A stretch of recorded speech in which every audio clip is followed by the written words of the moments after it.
Coffee and Cream on Hail Varsity Radio with Andrew Rogers and Damon Benning. Well, one pitch to Freddie. He swings and hits the ball deep to center field. It is headed back to the wall. It is gone. A home run. Freddie Freeman, his 14th of the season. And the Dodgers jump on top 1-0. Fly ball left field off the bat of short. This one's way back.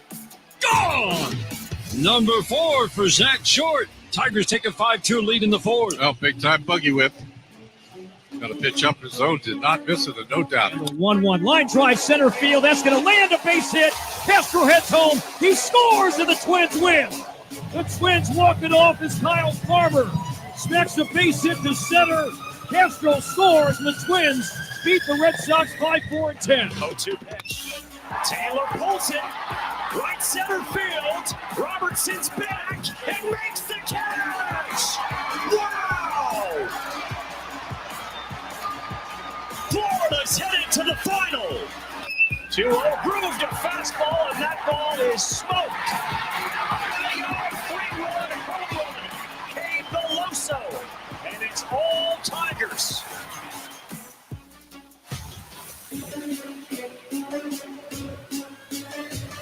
Hey, good morning. What's up?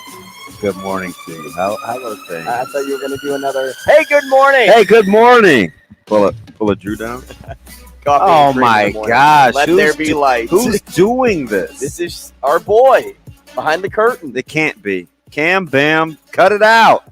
No, I think it's actually Shane. Look, he's over there just cheesing like the Cheshire Cat. Yeah. You know, he like every time he does it, he's like, "Oh, I'm gonna get him," and he lifts his head above the window, and it's like, "Ha!" All right, his head back down. Pay no attention to the guy behind the window over there. Gallon of gas, so for $3.09, depending on where you get your gas. Will Shane get the next question I ask him right? No. Shane, in what children's book was there a smiling cat? In what children's book was there a notorious smiling cat? He was sitting in a tree, kind of chilling. Chester the cat? No, he was a Cheshire cat, though. Chester is the Cheeto cat. Chester is the Cheeto cat. The Cheshire cat is the one from Alice in Wonderland. Ah, ha, ha, ha, ha, ha. He got it right. Good job, Shane. He said Chester first. No, he just was saying who the Cheetos guy was. That's what I said. He knew it was He Alice. He got it wrong. Good job, Shane-o. Hurrdat. I mean, I'm proud of you. Are we talking about 50% now? I mean, would you have known that? No. Oh, come on, Shane. Oh, what does this dude want? I thought it was a lock, though. Oh, what time is it, CB? Hey, can I grab this real quick? Yeah, go ahead. Yeah, it's just me. It's just me on a Thursday. DB always taking some calls. He's a popular guy, Shane. He's popular. What can you say? Apparently so. Oh, man. Well, this would be a great time to set up the show because normally I'm behind on that. So let's just do that super early. And then we'll get into the details. So we'll kick things off with College World Series chatter. One team on their way to the College World Series, another forcing an elimination semifinal game.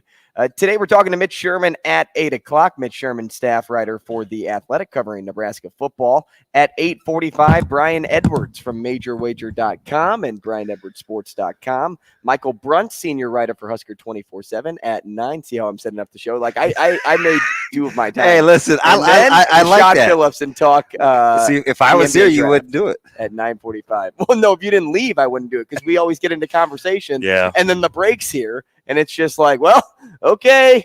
Breaking news sounder getting the official visit date locked in. Wowzer.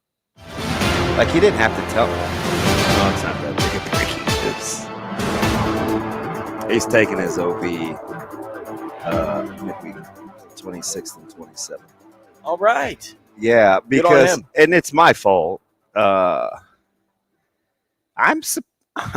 kind of surprised. Kind of surprised that he's taking it. What, midweek? That he's actually taking it? That he's going early. Oh, okay. Yeah. But anyway, I can't be here. I'm out of town. And I said, hey, listen, if you don't want me to be here, schedule it for this weekend. If you want me around, got to go midweek. So we are going midweek. All right. So he chose UB here. Yeah, which I'm kind of surprised. You being here. Let's grammar it up. Although I could tell from his Father's Day message, a lot more sinks in than he leads on. No, it was for him. Yeah, you said he went above and beyond with for that. him. It was a ton. Gosh, what did I do? So Father's Day. I sent my dad a text. That was the first one in our family group. Is that important to you? Being the first? Yeah. No. I have that person in my house. Except she's the oldest. But see, I am the type of person that was always the first one up on like Christmas. Like, so being first, maybe. Yeah. Maybe it's kind of like and a you're the second thing, to the youngest. right? Because Imali Mali, that's what I just call her for whatever the reason. I just made that name up. It's close to Emily. I mean, whatever. So Imali Mali is the youngest, Is right? that her new Twitter handle, right? Yeah, Because we know she likes to chastise. She likes to create She's things the youngest, to correct? chastise. What's that? She's Yes. the youngest. Yeah. Did the sun set and rise on her behind? So whenever she was ready to roll for holidays, that's when you guys open up gifts? No, it was more for the older ones that like rolled out of bed late. Really? Late sleepers, huh? Yeah. Yeah. I remember Shannon, the oldest one, would come down like a zombie. My brother would come down like Did your sisters zombie like do 2.0. Did your sisters like get dressed? No, they were just Man, in I had one baggy of those. sweats. I got one of those in our house. An oversized sweatshirt. Yeah. Just chilling. Is that Caleb? Heck no. No, my immediate family. Oh. My oldest sister does not really go anywhere not looking Not all gussied up? Yeah. It's kind of annoying, but I can kind of admire it. I'm still a little bit shell shocked over that phone call. So listen. Let me get my bearings excited together. for you. No, I'm not. No, it wasn't really. Sure, it was exciting, right? Like that part of it. Just that he's like on top of it, like this. Well, 7 a.m. Yeah, and he's already rolling. I think he wants to go. I think he wants the workout in before the 7-on-7 today. God, we're right out of the gates with a tough draw. We get Millard South. But that's good, though, at the same time, because you guys get to, well, for one, you've been talking about Millard South for a while now. I know. Like this, I know. You, Sauter. People are kind of sick of it. Listen, I'm not Really? I'm not on their hype team. We got to play against them. I'm just telling you that's a good team. Why are people getting mad? Because you got a to certain program or understand school? in my job where I'm supposed to be objective, some people that it's personal for take it personal that I'm objective. Yeah, but are we like I could tell you good things about North, Bellevue West, Millard North, Gretna. It really chafes. Are we going to pretend you don't have friends? Are we going to acknowledge? Yeah, that I get you along can't- with just about everybody. Are we really going to acknowledge that you can't point out something ahead of time before somebody else sees it? That's what people are getting mad at, though, because you. I just said it's a good. You're talking about a good team. It's a good football team. If this team rolls out next year, yeah. and wins 6 or 7 more games more than they're supposed to. You hear the talk, right? People Right. think it's a 2-horse race. It's not. It is absolutely not a 2-horse race. And that isn't coach's talk. I'd keep it 100. Last year I told you we were embracing the challenge, right? Like I get the bullseye. And I get it to some degree this year, but it is significantly more than a 2-horse race. There are 7, 8, 9 good teams, and I don't listen. This is one area where I have a clear advantage over a guy like Sauter that covers the sport. I actually know the talent, so I'm just telling you, it's not 1, 2, and then another tier. Don't believe that. And if you do, you're in for a rude awakening. No, that's just ill-informed. It's just I'll give you a team like Kearney right off the bat. That's going to be significantly better than people think. Now, are all these teams on your schedule, and that's why it's easy for you to break down? I have a lot of friends. So our huddle library places. Our huddle library is incredible. Is absolutely incredible. Now, is it team footage or is it Correct. player focused? We can cut it up either. We use a newer version, and I can get on Classic and look at it the old way. I'll show you. I mean, this is terrible radio for what I'm showing you, but like this is what would be in our library. So I can go by. Okay, so majority team footage, and then you guys can pinpoint who to focus on. Yeah, but look how far we can go back, though. Well, how many years? Oh, a couple. You're still scrolling. Are you sure? A couple means two, right? Like to do our homework. Sometimes it's paralysis by analysis. Don't get me wrong, but I mean, that's just the guys that I coach for. Should you ever apologize for being overprepared? Coach Lamanji is like that. Coach Martin is like that. Coach Frank took it to a whole nother level because he is truly Raymond. If you think my numbers thing is weird, he's off the charts. He's gifted. Way gifted.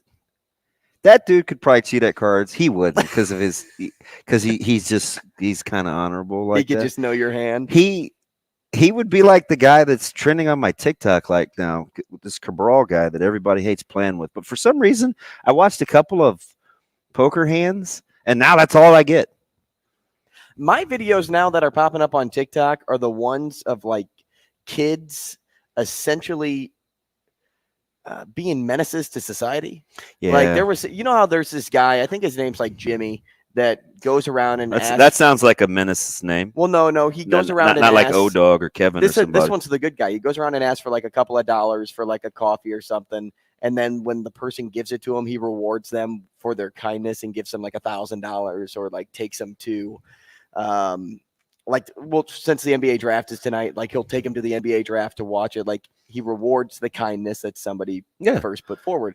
Well, now people are doing like spin-offs of it. Yeah. And I saw a video of somebody asking for the same thing, $2 for some food. Lady buys him a meal. He returns like this big rock to them and says, I want to give you this rock because now I don't have to bash your heads over for not. Yeah, that's not kind.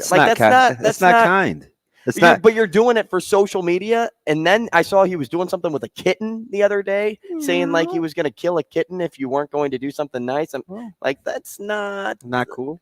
There's a lot of people breaking into houses. Are you a cat guy or is it the principle of the matter? It was the principle. It was the animal.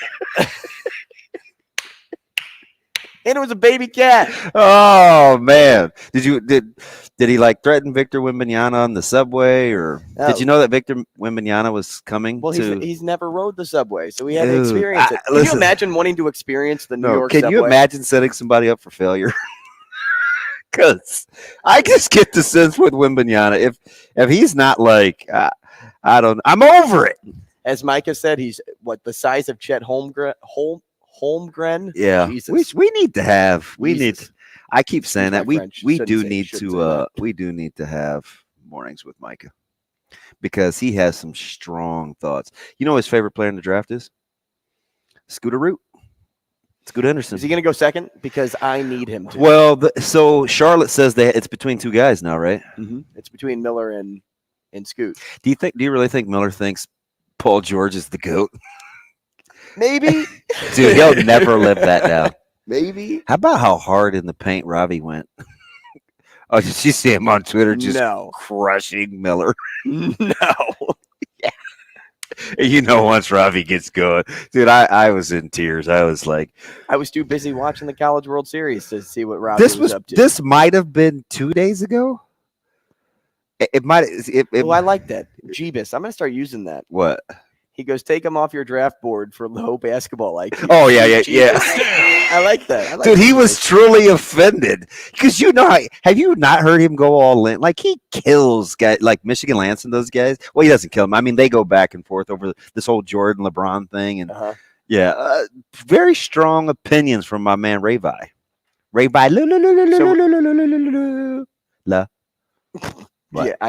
I'm reading the one line that comes out. I actually don't think LeBron is the GOAT of basketball. My GOAT is Paul George.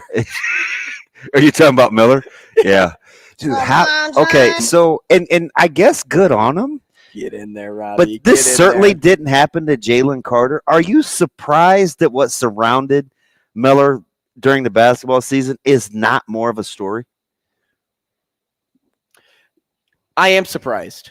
Me too. Because that was huge information throughout the year. And just because Bama was the number one team in the nation, is that the only reason they were getting that attention? No. I don't know. No, it was a national event. But have people either brushed it under the rug or moved on so that it wouldn't follow him as he exceeds in his career. Mhm. Because the whole thing was, and I believe we settled on this, it boiled down to poor decision making. Like that's it. That like responsibility. At a minimum, Mhm. he's guilty of very poor decision making. Right. And because of that, I wonder if it's easier to say, okay, Yeah, you you'll didn't grow have up. it in your You'll- hand. You'll grow up. Yeah, look, we talk about it with John Morant. Like, yes, it's following him a little bit because he is a repetitive offender on social media. Significantly more than like what I've seen in the bill. Correct. Because he's already Listen, there. Carter couldn't shake it. This guy went from 1 to what was it, 7, 8, or 9, whatever it was, and it never like left him through the draft. Mhm. Miller's still gonna go 2 or 3. I don't know. It's I don't. It's not keeping me up Well, at night. what But point I you just don't want to ruin the kid's life. no. See, that's not what it is, though. I think it's the expectation level for the brand, given the league, right? So there are certain things that are much, much, much more important to the NFL than they are to the NBA. That's just the nature of the beast. And before the race police get on me, they're both have heavy participation from minorities. So let's not do that. My point is I think the optics, the games, the things that matter to organizations between the two sports are vastly different. Seriously. Nobody talks about scores, IQ, what kind of people they are. In football, they're asking your 7th grade janitor if you cleaned up trash when you left the cafeteria. Do you know what I mean? Now tell me, which is strange because in hoops, it's guaranteed money. Well, tell me this. Do you think that because I don't think a ton. No, I know you do. I'm just right off. No, seriously. Hey, Well, man, the thoughts just go into your head? man, let it rip. Do you think that because the NBA is such a sport that is individualized, and if you are one of the top 5 on the floor, that you're like that, you're essentially a quarterback, right?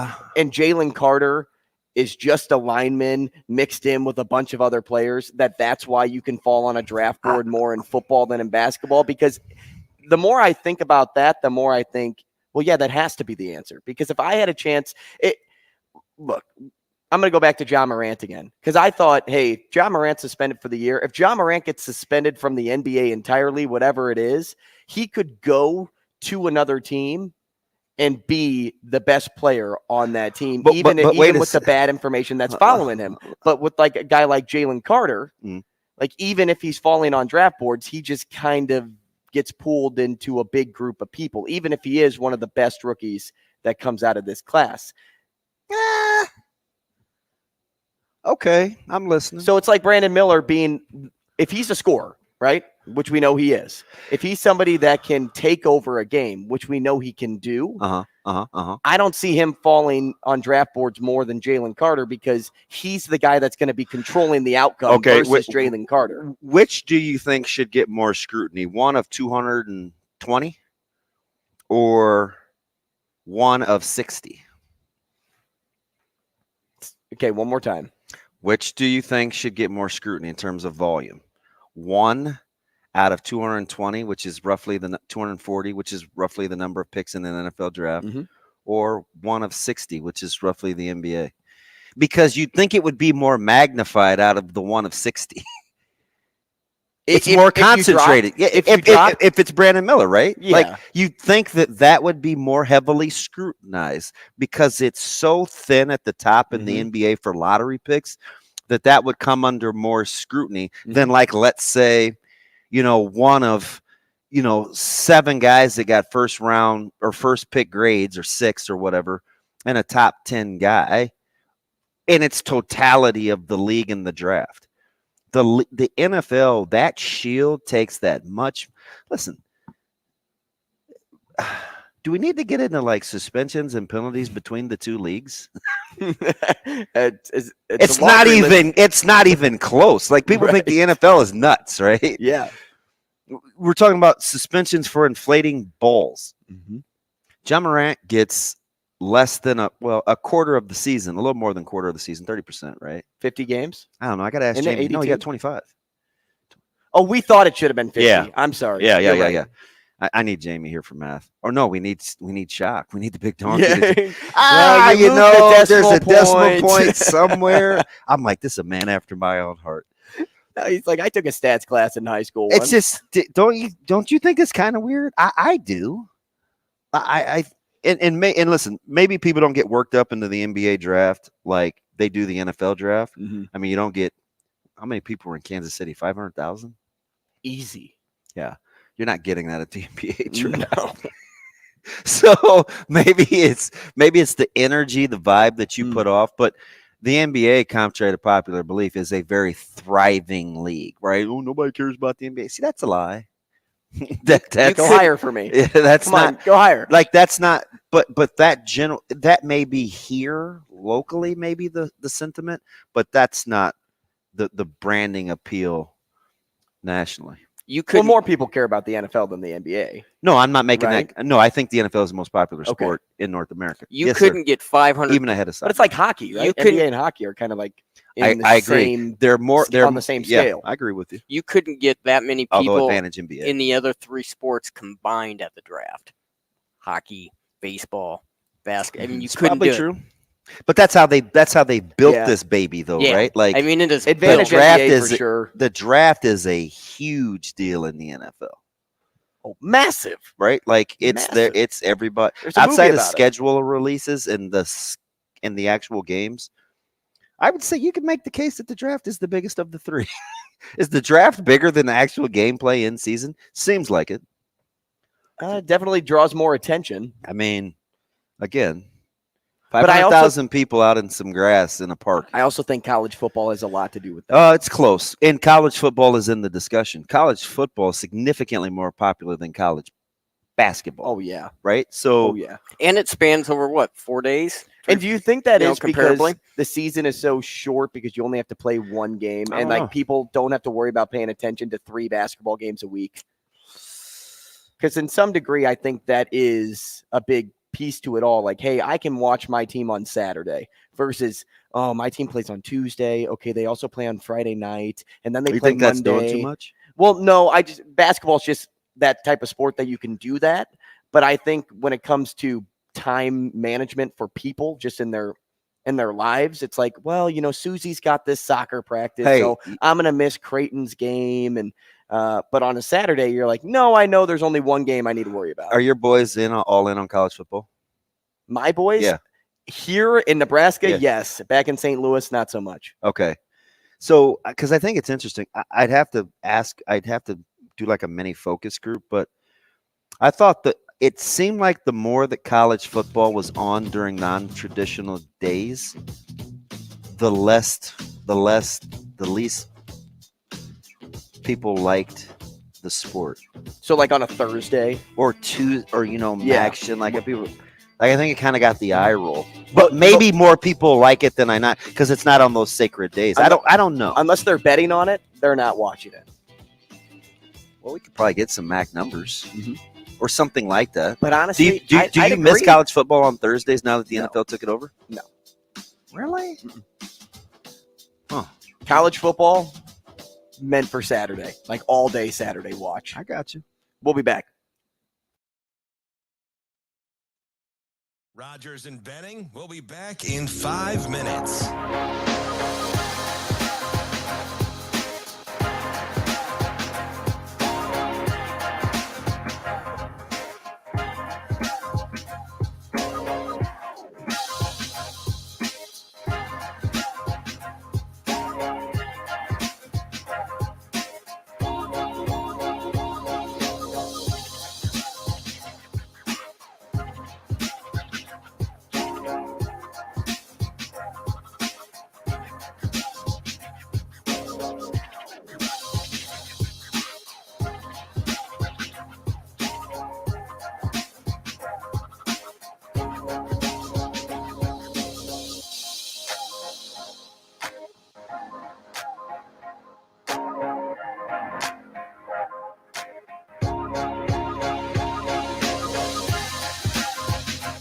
Rogers and Benning will be back in 4 minutes.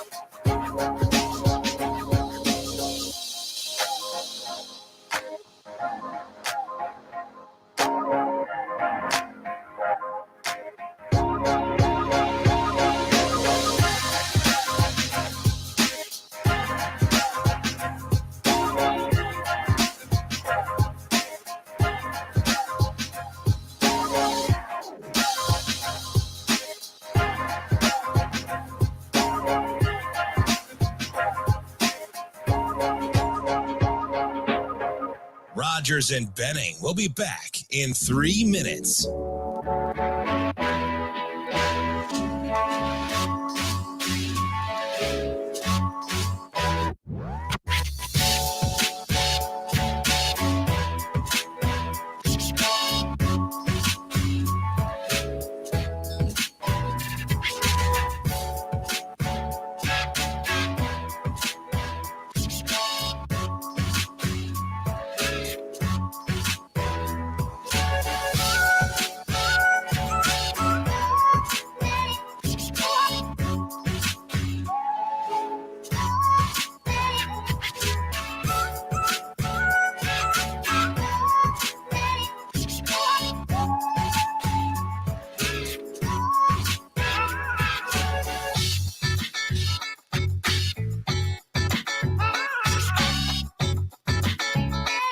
Rogers and Benning will be back in 2 minutes.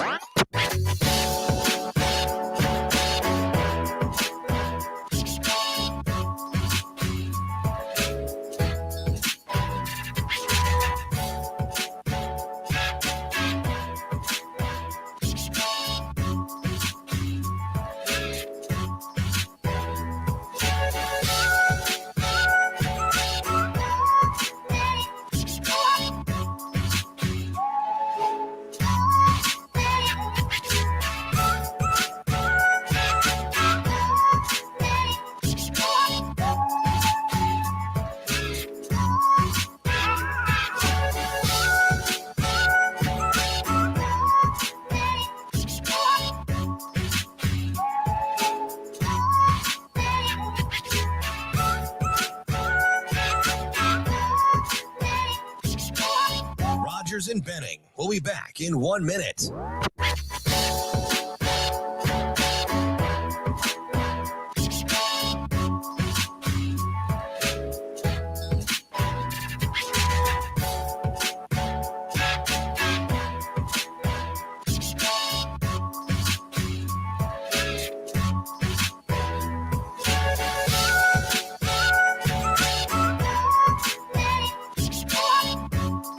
Rogers and Benning will be back in 30 seconds.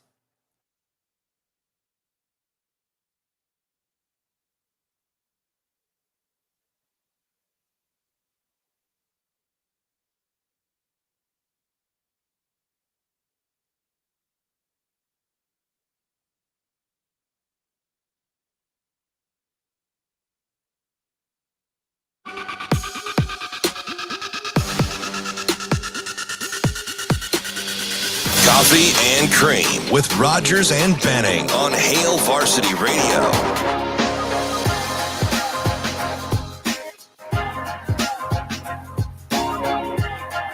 Welcome back. Coffee and Cream in the morning on Hail Varsity Radio, powered by Currency. Damon Benning, Andrew Rogers, live from the H&H Chevrolet stage at Hail Varsity Club. 590 ESPN Omaha, live on Twitter, live on YouTube, the Hail Varsity Radio and Hurrdat Sports YouTube pages. And if you miss anything from the show today, head to your favorite podcast platform. That's Spotify, Apple, Google, or Amazon to catch the show. That's on Hail Varsity Radio. I'll take it. We're balancing the NFL and the NBA in the opening segment. Let's go to line one, Shane, and talk to Michigan Lance to do some more of that. Lance, good morning. Michigan Lance. Lance, good morning. Oh, Lance. Maybe try again. Yeah, he should be there. He'll have to call back. Yeah. Okay. Collectively, we're waiting with bated breath. What's he gonna say? A couple of my guys are probably like, Well, hey, you gotta unwrap the gift. glad we can't hear him. that's not true. Greatest call ever. Couldn't hear him. That's Get him not out true. of here. Well, you never know. You never know. well, Never We know. are making moves out here. We'll Yeah, we'll yes. definitely hear from him in a few moments. Oh, well, duty calls. What is He's Shane? He's on air right now. You can Here's- hear him. That's Shane. That's what I'm saying. Oh, You can messing hear around with him. his headsets. You good, buddy? Look, rough. Yeah, I'm good. I had the mic on You there. ever been mic'd up and like your suit coat rubs Yes. the mic and they're like, hey, Hey, can or like a can you girl get that that had off your their hair lapel? over the left side of their body. They're like, hey, can you brush that over your shoulder so that it doesn't? Yeah, it doesn't hit the top. Well, of as the long as I don't microphone. curse, it's all good. Shane, Shane, you're the man. You can say anything once. Mhm. Is he with us or not? He said he was sorry. That was his fault, but let's try it again. All right. Lance, what's up, man? Man, well, morning, boys. Hey, Hey. man. Hey, BB, I don't know if you heard me through telepathy or something, or I don't know if I'm saying that right. Telepathy. Telepathy? Yeah. I don't know if you heard me. Hey, once you said Ravi goes after, kills Michigan Lance, and you know I'm already responding in my head. And I didn't mean, and it's not really. I just mean like the back and forth. I know what you're saying, but it doesn't sound that way on the other end. Yeah, I get it. Listen, in my You defense, corrected? thank you. Yeah. Thank you. You got it right. I was like, you must have heard me because I was about to. Hey, and so because he knows I don't go for that. Like we gonna keep it going to the end. Daryl Hall and John knows. I can't go for that. No, Right. I can't. Hey, thanks for the NFL NBA talk. Right. So me and you had a conversation actually about Caleb a year ago, and about, like you said, he didn't go to camp, and we were talking about 40 times and stuff like that. Oh, right? yeah. And the NFL is a trip because they get it wrong more times than not. When you say, oh, they're going to the 7th grade team, they're doing all this background and IQ, and they get it wrong the majority of the time. So the NBA is like, hey, man, we see your game. So you think the NFL overthinks it? Most definitely, because check this out, right? 40 times. At the end of their collegiate careers, what do they go do before the combine? Train for the 40. Train for the 40. And you know what? That costs money. So people pay $10, $20, $30, $40,000 to go to these facilities and train for a 40 time. Mm-hmm. But then football, right? Now I'm just talking about football as a whole. But now football thinks, hey, come to this D1 camp, run your 40. If a kid runs a 4.8 in high school, oh man, he's slow. But he's eating McDonald's, Cane's. He has no meal, no prep, no meal plan or anything. But guys are paying $30,000 for a 40 time to go to the NFL. But we expect high school kids to run 4.4s? Like that does that make sense? It doesn't. Well, It makes no sense at all. Right. I do think Michigan, Lance, teams that win, it's easy to see why they win, and teams that don't, it's become easier to see why they don't. I mean, that's On all levels, right? correct. On all levels. That is, yes. I don't care if you talk. My buddy was just getting. I got a guy in KC who's thinking about coaching, and he's a really good high school player, and he's maybe thinking about coaching his son. So we were just talking about some things you could do at the youth level, and I'm like, you have no idea how much coaching matters at that age, right? And we're talking about Galusha and some of these other guys that he played with and against in Little League, and I just was like, wait a minute, you have no idea how much coaching matters across the board, except for the place I think it matters the least. This is gonna sound crazy. Is college. Okay. Only yes. I go ahead. Of the youth, the high school, the college, the pros. If I had to pick one where I think it matters the least, I would say college. I agree because I think Saban has proved that. Saban has now. I'm not saying his coaching is low, but it isn't as high, I believe, as people think. Because I probably feel that more about Smart than I do Saban, but I get what you're saying. I don't think people look at Kirby Smart and they're like, "Whoo, football genius." I agree. I don't. Yeah, I agree. I think it's more the managing of personnels and the discipline and the regimen than it is actually schematics. That he learned from who? Saban. Yeah. Well, but I think a lot of guys are like that.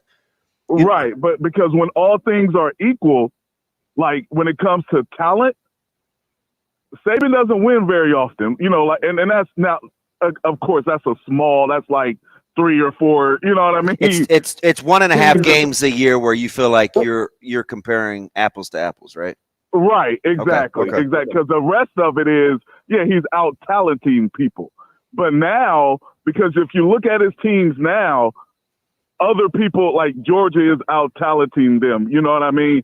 And so, whereas you don't see the offensive line and defensive line play like Alabama had because I believe their talent. Now they're not bums. I'm not saying that. But I will say this about college. I do think position coaches matter way more in college than they do in the NFL. It's kind of like the conversation we talked about with the position coaches in the NBA. Yeah. Or like assistant coaches. Oh, yeah, most definitely. There's guys that's been coaching in the NFL for 30 years. Mm-hmm. Like, now, 40 years at one team, and it's like, I think position coaching at the college level is paramount. Now, okay, is that are we saying the comparison of NFL to college here? You're saying that it doesn't matter as much in college, it matters more in the NFL. From the head coaching standpoint. Right. Is it easier to say that, though, because there's only 30 NFL teams versus 150 college football teams? And the reason I say this is because from a national point of view, if I'm just sitting back and I'm watching college football on Saturday, there's a lot of head coaches I don't know. Versus if I'm watching the NFL on Sunday, well, you know the guys. Like they're some of the more popular guys. I could see that, Drew Down. What I'm saying is I think the bulk of the meat and potatoes in college is made with your position coaches and maybe your coordinators in that order. Right, Lance? I think you're in agreement with me here where coaches coach coordinators, coordinators coach position coaches, position coaches coach players. Right, because I could use now I think but I do think in the NFL coordinators matter. Right. More than position coaches. And head coaches. Yes. I agree. Because Damon is a prime example of Nebraska playing for Tom Osborne. Like, listening to Tom Osborne and watching him over the years, like, and listening to former players, man, those position coaches at Nebraska were way more influential than Tom Osborne was. And you can even tell by now, like I said, more influential. I'm not saying Tom Osborne didn't matter, but I'm talking more influential. Yeah, because he set the culture piece, right? Like, right. He was the central figure, but I think, if you ask like Jason Peter, it was Coach McBride, right? If you ask Aaron Taylor or Matt Berzal, it was Milt Teneper. If you ask Clinton Child, well, he's definitely gonna say Coach Solich. But like, hey, what about was it Kevin Samuels? Who was the special teams guy? So you had Kevin Steele and Tony Samuels. So you had Kevin Steele. Steele. Like, I've heard a lot about him, from special teams standpoint, from former players. So yeah, most definitely. Yeah, it's a different. So why do you think the NFL scrutinizes the personnel so much more than the NBA? You know why? I think it's because everybody's looking at it's personal. Like in the NBA, you can actually see the players' faces, expressions, body language more than you can hide behind helmets and pads. That's one way to look at it. I might have to think about that. I'm listening. Lance, we appreciate the call, man. Hey, thanks, fella. Personnel, I don't know. I could go back to the national attention thing again and think, well, we talked about it. There's a ton more people that watch the NFL than there is NBA. Look at how Nebraska's recruiting. Do you think the assistant coaches don't matter? Oh, they matter a ton. They absolutely do. They matter a ton. They absolutely We'll take a break. We'll be back with more CNC. Rogers and Benning will be back in 4 minutes.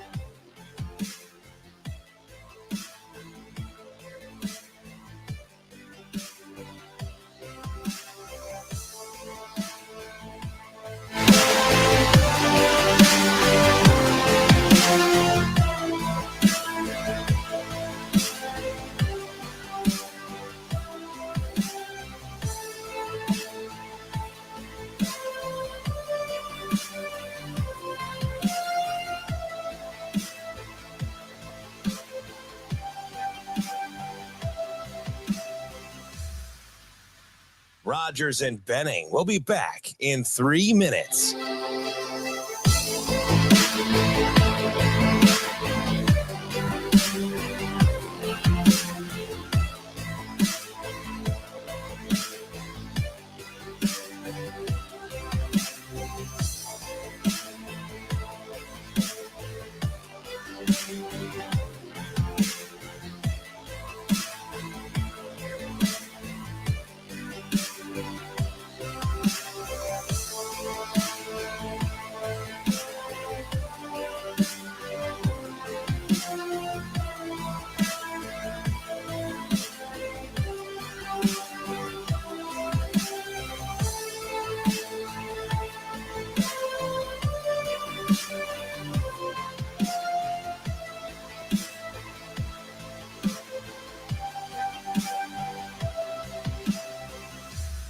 Rogers and Benning will be back in 2 minutes.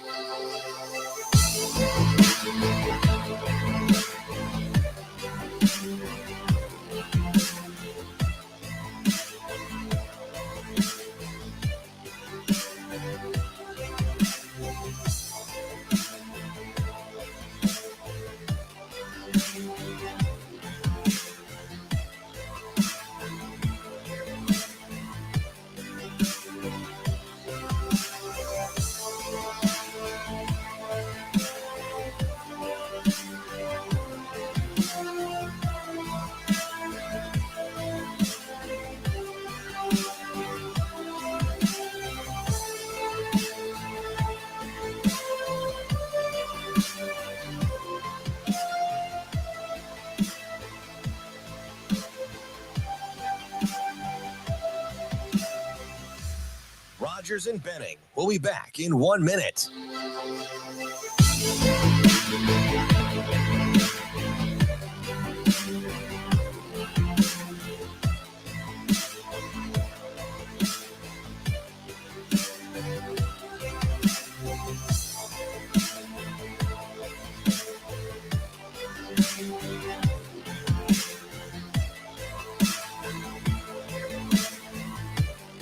Rogers and Benning will be back in 30 seconds.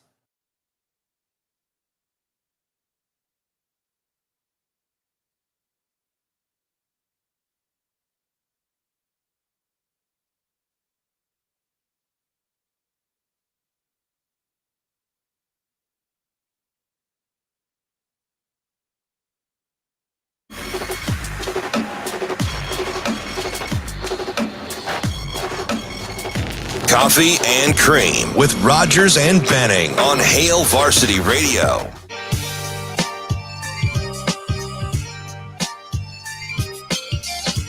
Hey, welcome back. Coffee and Cream in the morning on Hail Varsity Radio, powered by Currency. Andrew Rogers, Damon Benning. You like how I switched it up there? Normally I put you first. No, I don't like it. You want to go first again? Well, you said first name, last name. That's kind of overplayed. I just do it every time. I think the guy yelled my name at the grocery store the other day. I was like, wow. First and last? Yeah. I was like. Normally I'm not a first and last guy. Like I don't see somebody I know and I'm like, shouldn't- Trent Skarupa. He shouldn't be either, but he was apparently pretty excited. So apparently we're sparking some thought here. My man Ace, there he is, right? I spoke his name into existence yesterday. He says, I think you have to define coaching in order to answer the question. Going back to Amazing Daniel's point 3 months ago, how if you're going to have a discussion, you have to define the parameters. Mm-hmm. He says, in order to ask the question, is coaching X's and O's or is coaching management of program, etc.? So very good point, AC.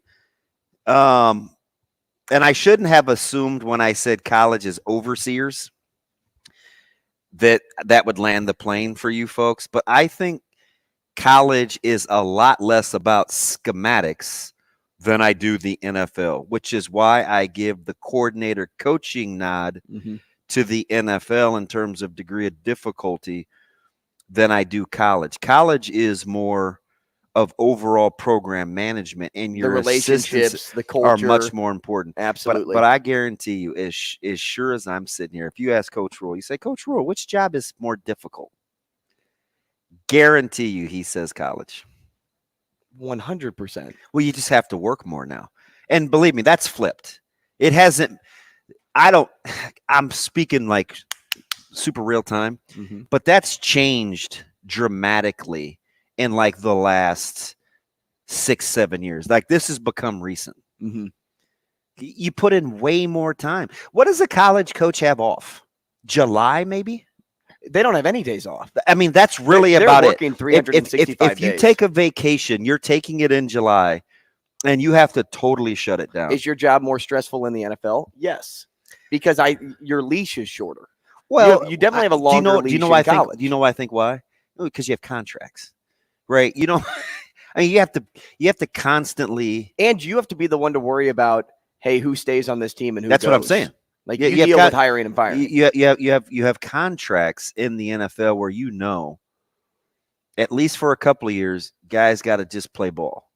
Shoot, in college, you're worried about from month to month. Hey, how's such and such feeling? How's such and such feeling? You know what I mean? Like that kind of deal. I think is pretty difficult. And you're still really coaching in college. Like you're still truly coaching up kids to be men. Yeah. Like you're but you know what's teaching them to adult. You know when what's you're in college. the misnomer? I listen to a lot of these NFL guys and they talk about longevity in the league. And they say ultimately over time, because skills erode so quickly, it's about fundamentals and IQ. That's what keeps you around. It's not now there's obviously a certain level of baseline talent, but you watch, there's a lot of guys, you see it every Sunday, that you know are running like 4.8, 5 flats in the 40 in the secondary, or some, linebacker can't really cover, but because they play a certain way and understand and can diagnose, they stay on the field. That's everybody after like the first 3 years. Well, that's another reason why I think in this recruiting cycle that we're seeing over the last few weeks, that your point right there makes a lot of sense of what Nebraska is doing in the direction they're going, is that fundamental and IQ are what they're looking for versus how many stars are coming along with this kid, and what is being matched just because a recruiting site says, hey, this person's a 4-star, so that means he's a really, really talented athlete. That's funny. What's the thing that I said that Coach Coop said that moved the needle the most? Do you remember the conversation that he had with Caleb and him? Yes, I can't remember the word. Because I asked you a follow-up the day after. I'm like, what was that word he used again? Like needing him in the room for this reason, right? Right. He must have because of this reason. And so when I thought about that, I was like, and I know I'm talking about over the conversation. I'm not betraying the confidence between a coach and a potential player. So I'm not getting into that specific. My point in saying this exercise is I was surprised that was the connection that made him so highly, the first coveted after all these other things. To generate an immediate text and say, hey, you should be the first reason he said that though, right? Because this has been marinating for a little while. Like that was visit 2. The first time that Coop probably really realized that Caleb's IQ was above and beyond was at camp when he pulled him over and did what he was talking about, the certain drill they were running. And he's like, how do you know about this? Yeah. But what's funny about that? And and I coach a couple, so I know this, sometimes this bothers people. And it used to be a race thing, but now it's like just a speed thing. Now it's just a thing. It's cool to have high IQ and to be heady and being smart, but at some point people just want to be good too. Right? Like, so you don't want to be labeled. You just want to be good. Yeah. Right. And it's just funny as you kind of watch this thing and schools come in and they're like, oh God, whatever. I'm not going to use him as an example, which you're talking about recruiting profiles and how guys have evolved physically and kind of what they're doing. It's almost like, well, what were you thinking before? Like if you're right, I'll use like Christian Jones or Tyson Terry. Tyson Terry is a good example, right? Like if you're saying to yourself and you're recruiting him early and you're like, oh, big guy here can do this and move that. And then a year later, it's, oh man, on the other side of the ball. And I'm not sure how much more he's going to grow, but I like this, and this. And if he plays this. So is this evolved over the course of his recruiting process, or where was that early on? Do you know what I mean?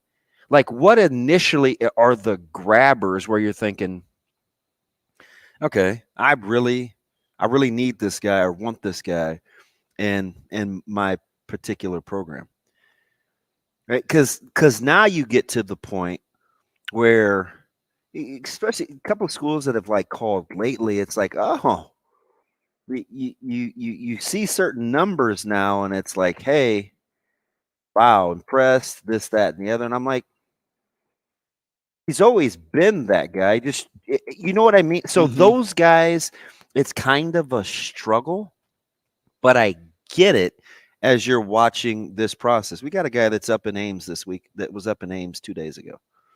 He's the same guy that he was a month ago. I'm not kidding you. Teddy Rizak, did he gain a star? He was the same. So all the guys that were like DK, he was the same guy that committed to Missouri when everybody was indifferent. Right. Right. And then he switches view.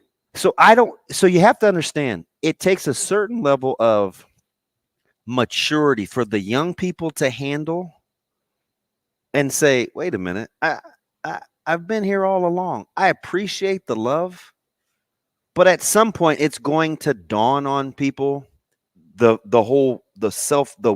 worth thing, as opposed to being enamored just because people give you attention.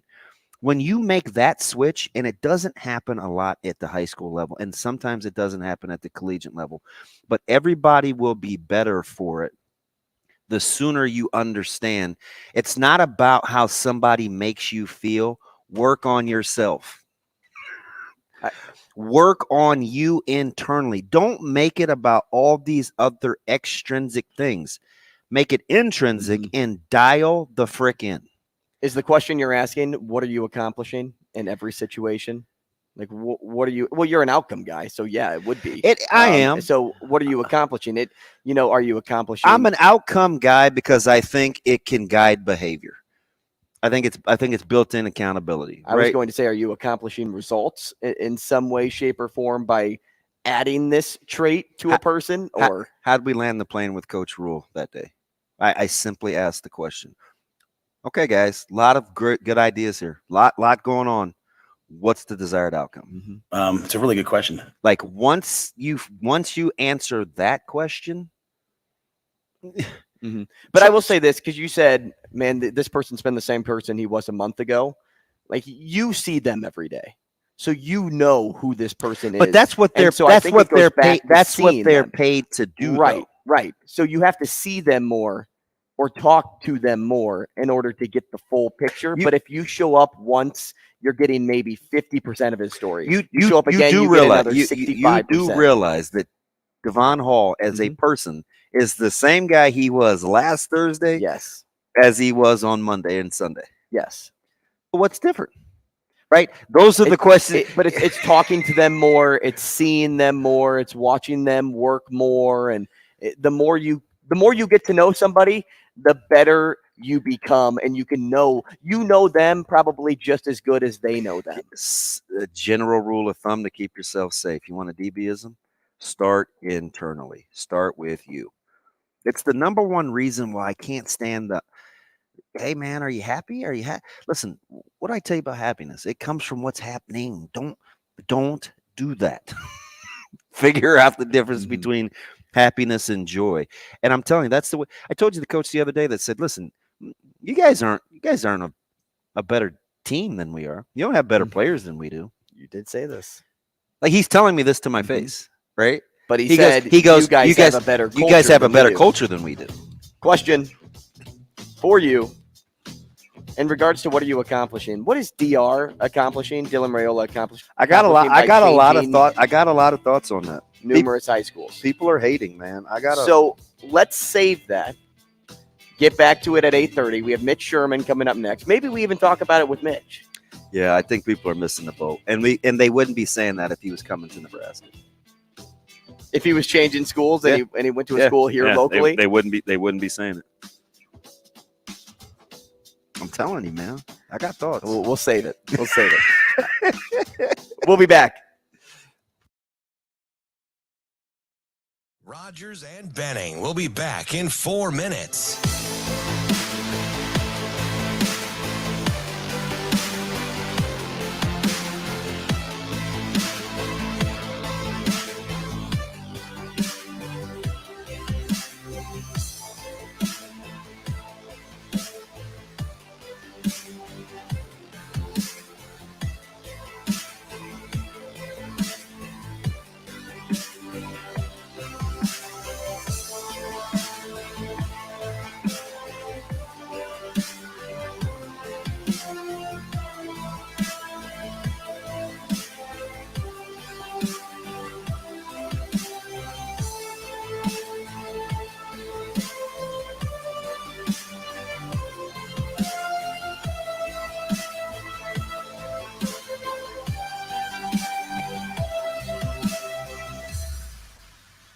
Rogers and Benning will be back in 3 minutes.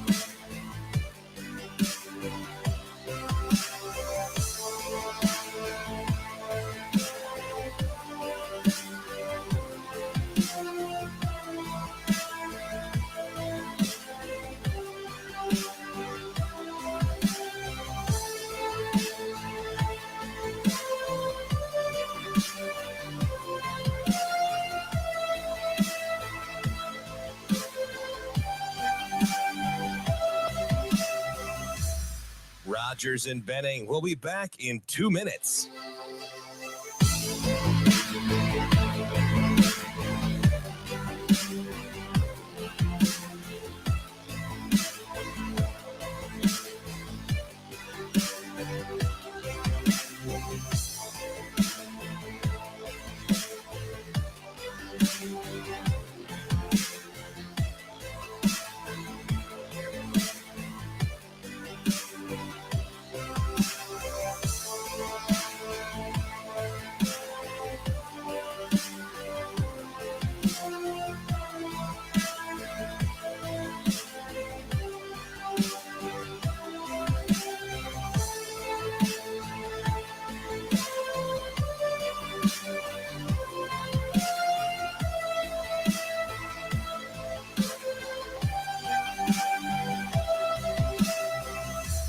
Rogers and Benning will be back in 1 minute.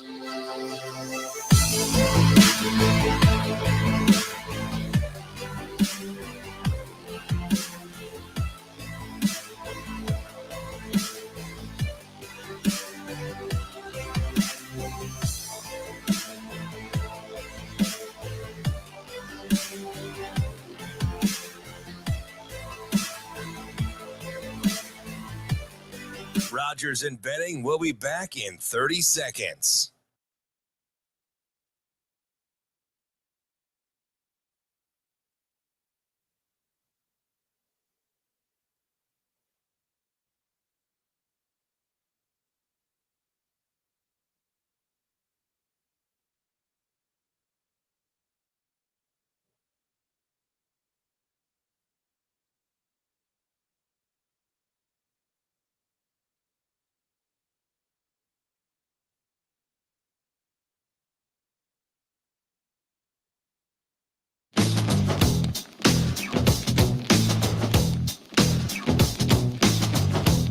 Coffee and Cream on Hail Varsity Radio with Andrew Rogers and Damon Benning.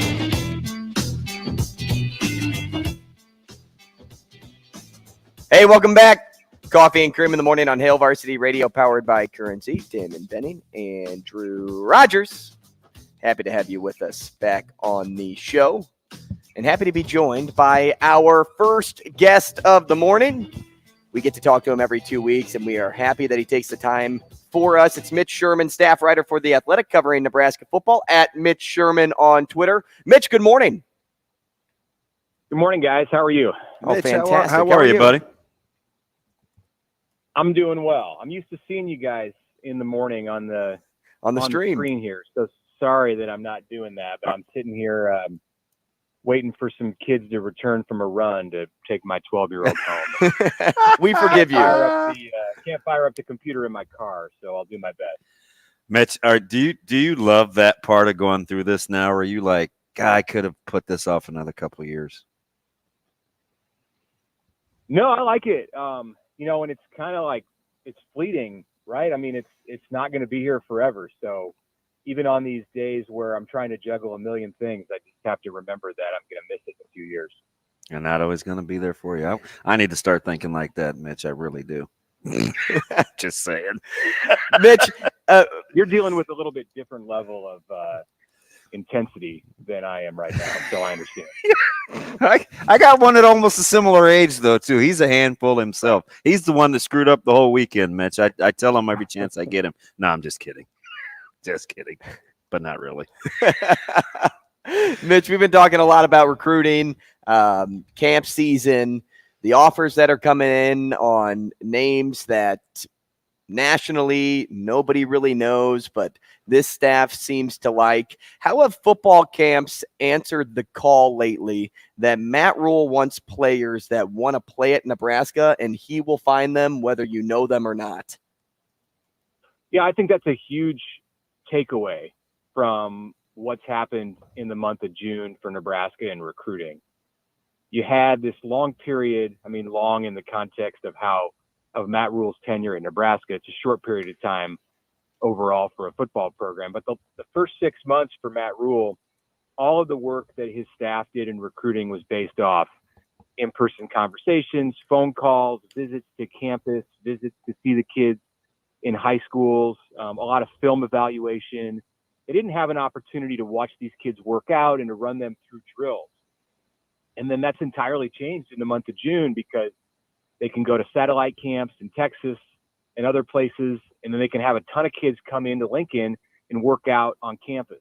So it should be expected that the whole complexion of the way that Nebraska has recruited and what it looks like is going to undergo some kind of changes when the apparatus itself and just the method that they're able to evaluate players has changed as much as it has in the last few weeks. And, what we found, I think, is what we're going to see, maybe not in this dramatic of a way as has occurred this week, but what is going to happen for Nebraska over the years to come in recruiting is that they're going to trust their own evaluation more than they trust anything that they see that's on a recruiting site or, coming out of a camp that they're not attending.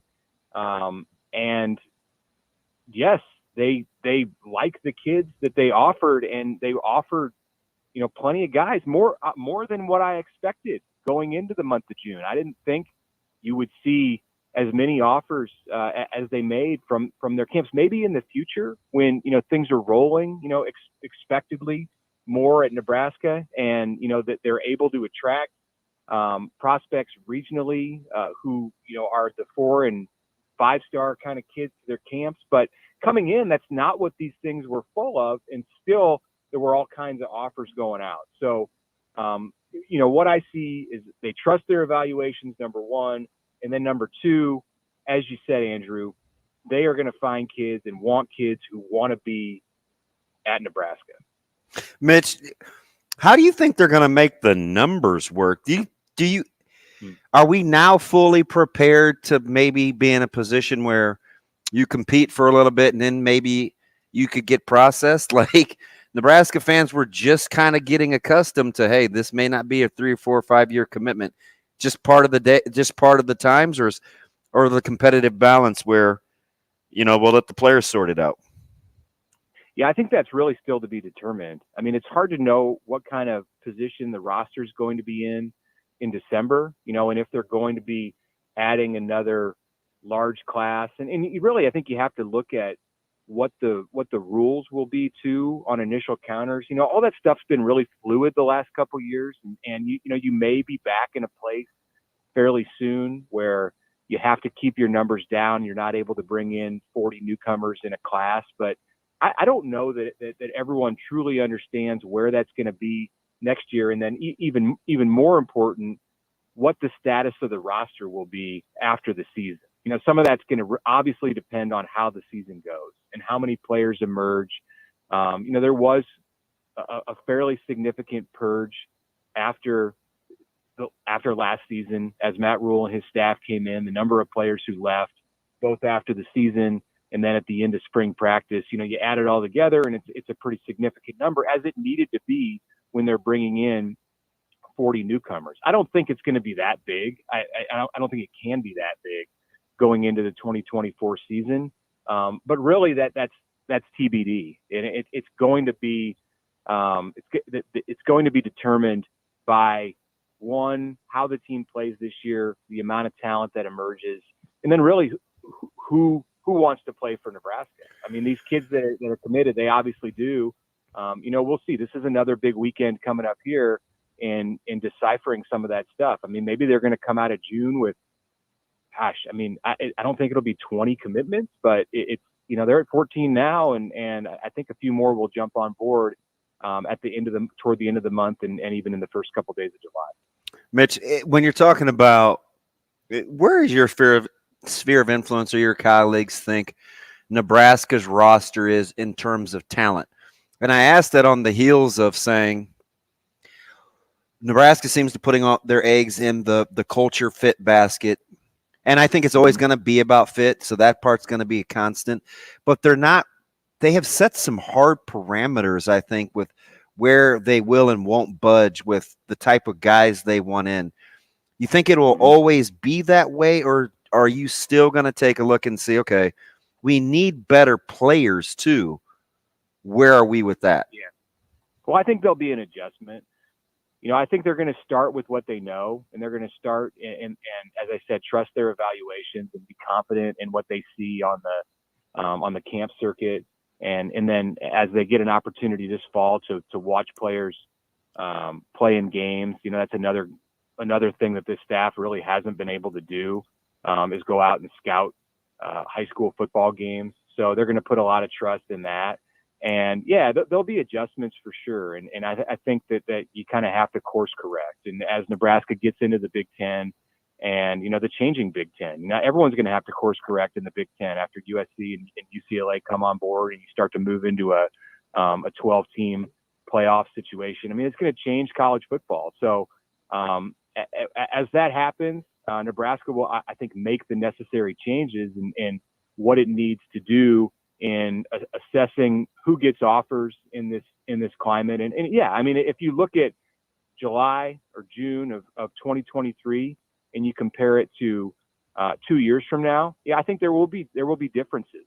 They will look at all that stuff. They'll evaluate the level of competition as they know it then.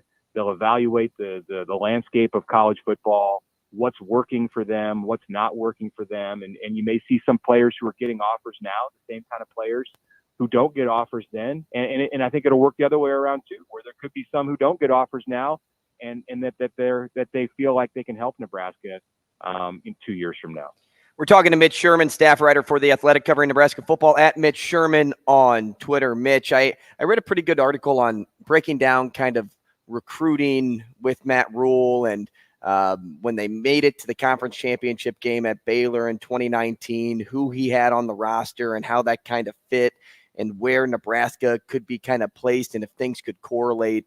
And you know, kind of on along the same lines of what DB was bringing up about, you know, focusing on culture early in year one over the, let's just say, literal recruiting stars that come with players. You know, 19 of 22 starters being there in the year one tenure, 13 were non-rule recruits, 6 were from that first class.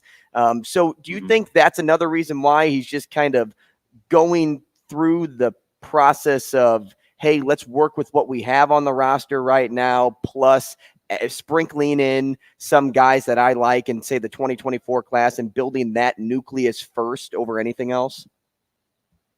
Yeah, I think you can look at like some basic principles that he employed at Temple and at Baylor and apply them to Nebraska. But I think you also have to take into account just how different things are in a couple of ways. One if you're looking just at Baylor, and I think this applies to Temple too, because Temple was going through a real period of not just one change, but multiple changes around the time that Rule and his staff took over. I mean, there was a conference switch the year before they came in, and then a conference switch again as his staff took over and built their first team. That's tough to do. It's tough to do one of those. I mean, we've seen how long it's taken Nebraska to really kind of understand its place and how to fit into the Big Ten, but to think about doing it twice in a short period of time. So that was a really odd situation in that Temple program.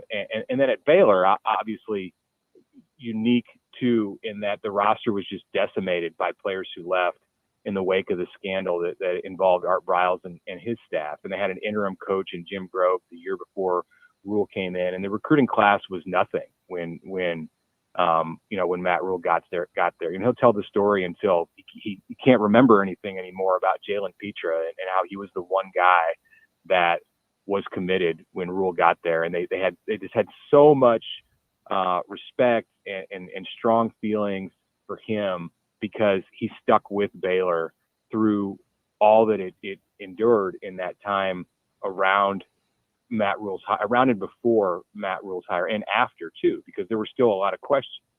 So that's a huge difference from what's taking place at Nebraska right now. He doesn't have either one of those situations to deal with. Sure, there's some turmoil.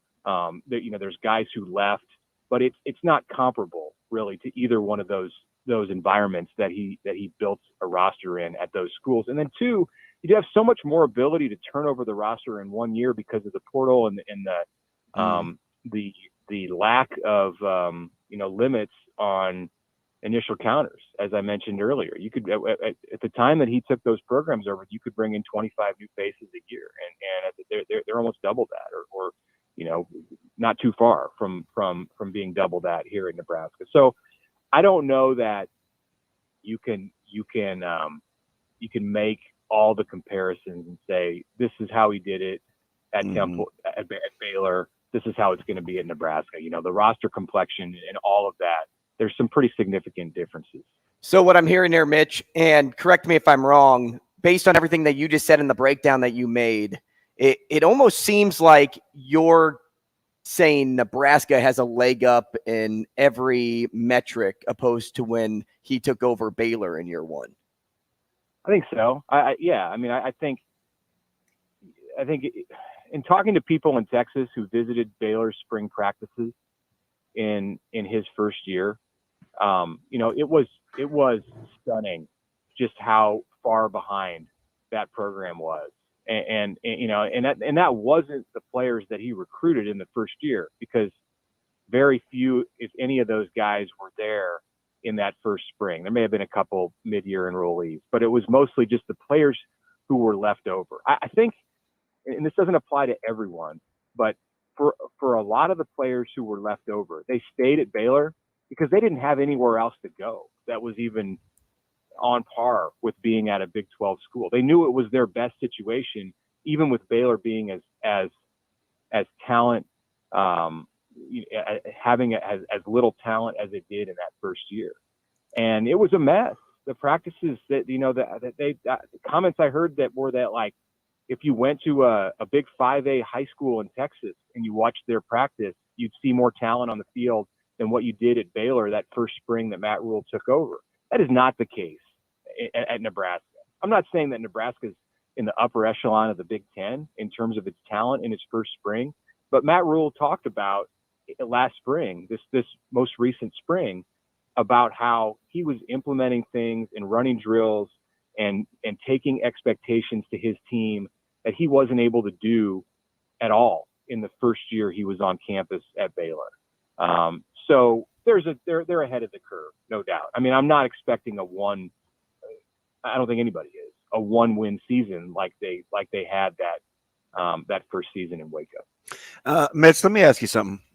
Just because you have an objective frame of reference, and I can't even believe this is coming up because he's not coming to Nebraska. But with regards to Raiola and kind of the sentiment about the move and now going to Georgia and whether he is or isn't high maintenance and all this other stuff, given what you know about the situation, how much do you think the proximity to wanting to be in Buford is more about travel logistics and workouts than it is whether I like competition one place versus another?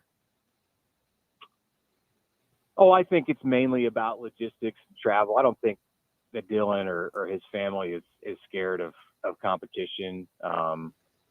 I know there was a quarterback at Pinnacle, but I mean, being realistic, if he had stayed there, I have a real hard time believing that he wasn't going to get all the important reps this fall at that high school. I don't know what it is that entirely motivated them to move to Georgia. I'm sure there's things beneath the surface that go beyond just being close to Athens, being able to have access to the campus. Who knows? I mean, look, I think there would be more situations that we would see like this if there were more players who had the things around them that Dylan Raiola had. Not very many high-level 5-star players. There are some, but not very many are coming from a family that has a retired NFL player, at the helm. They have the ability to move, the resources, the means to be able to move around. Not everyone can do that. So as unique as it looks, it's made their feelings about the situation probably aren't as it's not like a 1 in a million thing like it looks like where he's now at his fourth high school. I think other people would do this if they could, but they can't. Being close to Georgia and all the things you mentioned are beneficial. And I would ask this too, if in a different world, Dylan had picked Nebraska this spring, and it sounds crazy to say, but let's say they wanted to move here to spend the last 3 months before he enrolled. Remember, he's a January enrollee. So if he had wanted to spend the last 3 months enrolled in a school here, let's say he came to Omaha West Side. I understand they have a quarterback, but mythical Nebraska school that has some talent and doesn't have a star quarterback at the helm. And he had gone and enrolled at that school. I don't think some of these conversations that Nebraska fans might be having today would exist. I don't think people would see it as a red flag. I think they'd say, that's great. He gets to be around the program that he's going to play at in college for another 3 or 4 months before he actually sets foot on campus. Mitch, I want to change directions and talk about an overseer of college football now, because there's a vote today at the University of Nebraska Board of Regents meeting to see about President Carter and expanding his role and kind of becoming an overseer and a direct line for the Husker athletic department. So I kind of want to ask you, is the grander picture of this whole thing surrounding President Carter joining the board primarily to be a direct line only for Husker athletics, or is it more for his experience just overall, which could help better navigate the ever-changing Big Ten conference? Yeah, I mean, I think it's both. I think Ted Carter in his time at Nebraska has developed these roots with Nebraska athletics, and understanding that he oversees 4 campuses, 3 of which have athletic programs. It's understandable why he would. And look, he's a big UNO hockey fan, and that's not going to change. He's still going to be involved with Omaha athletics. But if this vote passes this morning, he will have more direct influence, direct contact with Nebraska athletics, the University of Nebraska Lincoln, and as he said, and as the regents have stated, it's the front door. The University of Nebraska in Lincoln is the front door to not just that university, but in some ways the entire state. And the amount of revenue that Nebraska football produces and that Nebraska athletics produce, and the things that they have on their agenda in the short term with the changing world of college athletics and the expansion of Memorial Stadium that's upcoming. This is the time to use all of the resources that you have as an athletic department. And if Ted Carter can be a bigger resource for Nebraska because of the experience that he has, he's been on the NCAA Board of Governors. When he was at Navy, he had involvement in multiple NCAA committees. He has experience that can benefit Nebraska. So I think the thought here is, why not use it? Why not let Ted Carter have more of a direct line to help Nebraska athletics when he's essentially already been doing that? He was instrumental in getting Trev Alberts to make the move from Omaha to Lincoln. Trev already knew Ted Carter extremely well because he worked for him as when Trev was the AD at UNO. And Ted Carter was huge in getting Matt Rule to come to Nebraska. They had conversations before Matt Rule was hired. I talked to Matt Rule about this month, and he said two of the main reasons that he's here are Trev Alberts and Ted Carter. So there is some of a natural fit in putting Ted Carter in this position where Trev reports directly to Ted instead of going through the chancellor, who then reports to President Carter. So to me, it's pretty much that simple for Nebraska. And the bigger issue with experience at the NCAA level and what he can add to the Big Ten Council of Presidents and Chancellors is also a positive for Nebraska athletics. Mitch, phone, StreamYard, it's all good in the neighborhood. Are you going to come out at all? Do you have some time to come out to will you be at Millard South today for that big 7-on-7 I won't be at deal? Millard South. Okay. I will not be at Millard South. I'll be at the College World Series this afternoon. I got a big story that I'm working on that you can find on The Athletic that has a Nebraska angle. It has nothing to do with football. And I'm going to be sitting down and writing that. Ooh, I kind of like that. I don't think usually it's above people's pay grade, but this doesn't probably meet yours. I can't figure out my login. I went to the reset because I just used to use my thumb, Mitch, and it keeps kicking me out to reset my password. I'm very sad. Text me after the show, and I'll see if I can help you with Thank you, Mitch. Look at that. Look, if I'm not smart enough, I know smarter people. Mitch, we appreciate you and your work at The Athletic. Have a great rest of your afternoon, and I look forward to reading that story. All right. Thanks a lot. Thanks, Mitch. Mitch Sherman, staff writer for The Athletic. I can't help it. Football. It's actually taken over I told you my ESPN link on my phone, the icon. I use it for scores and stuff. Yeah. Because you can So just it won't let you reset your password? No. So it sent me, this is funny. It sent me 2 notifications, and it keeps telling me this. Could not complete your request. Why can't you? Why can't you complete my request? Help. That's why I just like the fingerprint. Help is on the way. Yeah. It's like, hey, text me. I always got to clean up your messes. Let me try first. I got to clean up your messes, DB. All right, when we come back, you had a good question that you asked Mitch about DR and changing schools, and I kind of know the direction you're going, but I still have questions about it. Cool. So we'll get into it, and we'll see where we go. That more after the break. Rogers and Benning will be back in 5 minutes.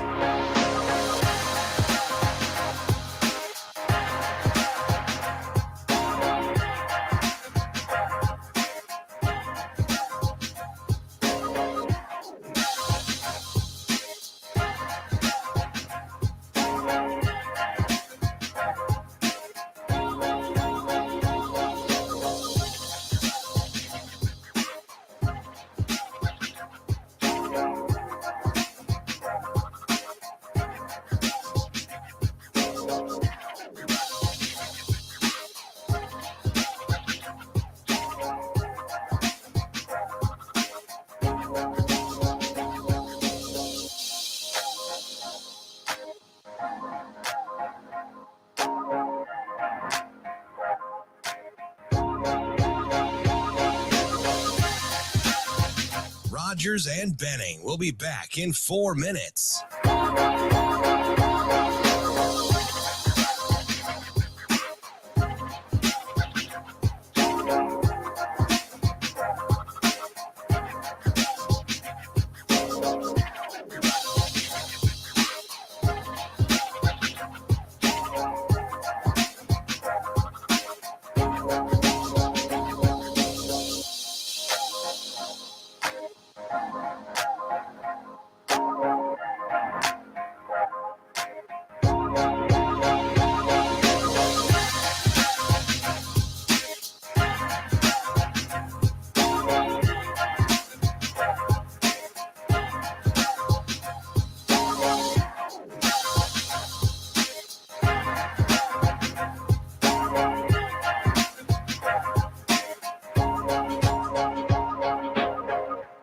Rogers and Benning will be back in 3 minutes.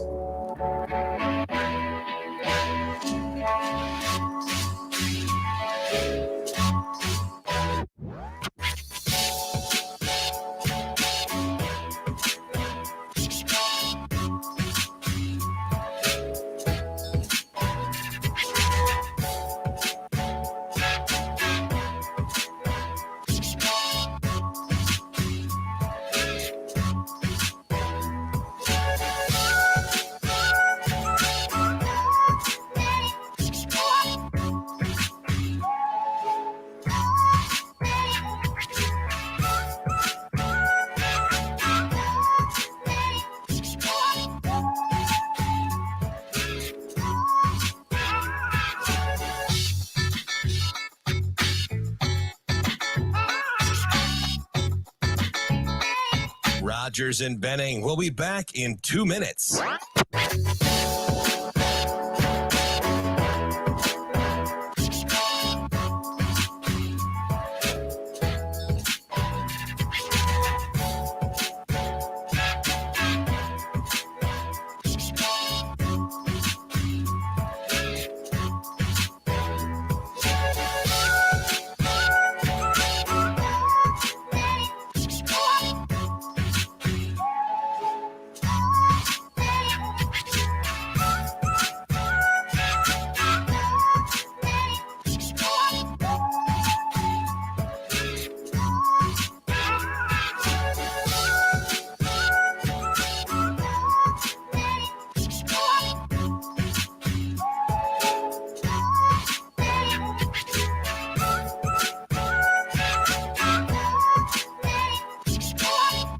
Rogers and Benning will be back in 1 minute.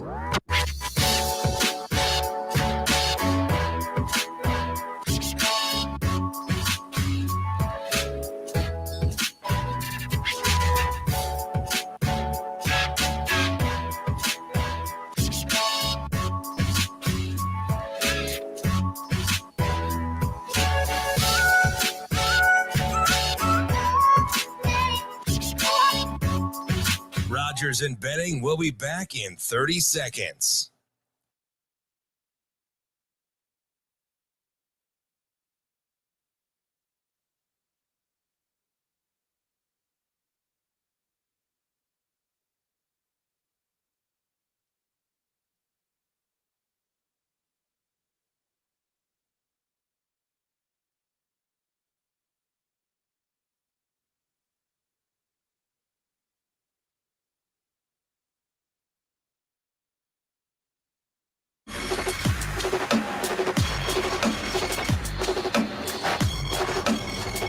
Coffee and Cream with Rogers and Benning on Hail Varsity Radio.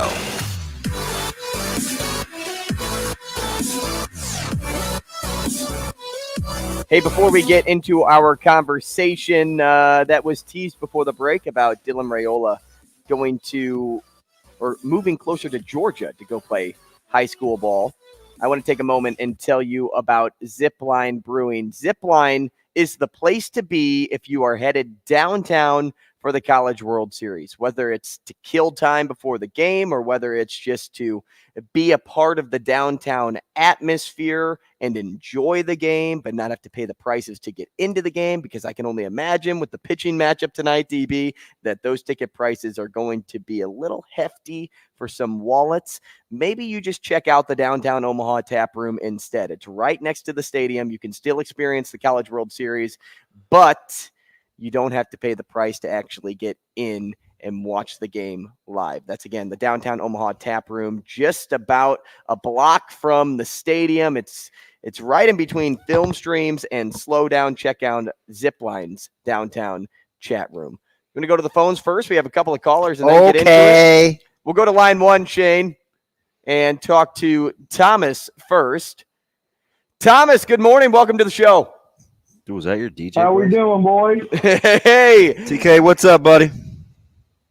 Oh, nothing much. I'll keep this quick. I know you guys want to talk about DK, but so in the 1950s, when Dwight D. Eisenhower was president, they instituted this new educational program that incentivized young American boys to play football over baseball and basketball, because Dwight D. Eisenhower thought that was the best way to prepare, like, basically the next fighting force, for Vietnam and all these next wars that he knew we'd get into eventually.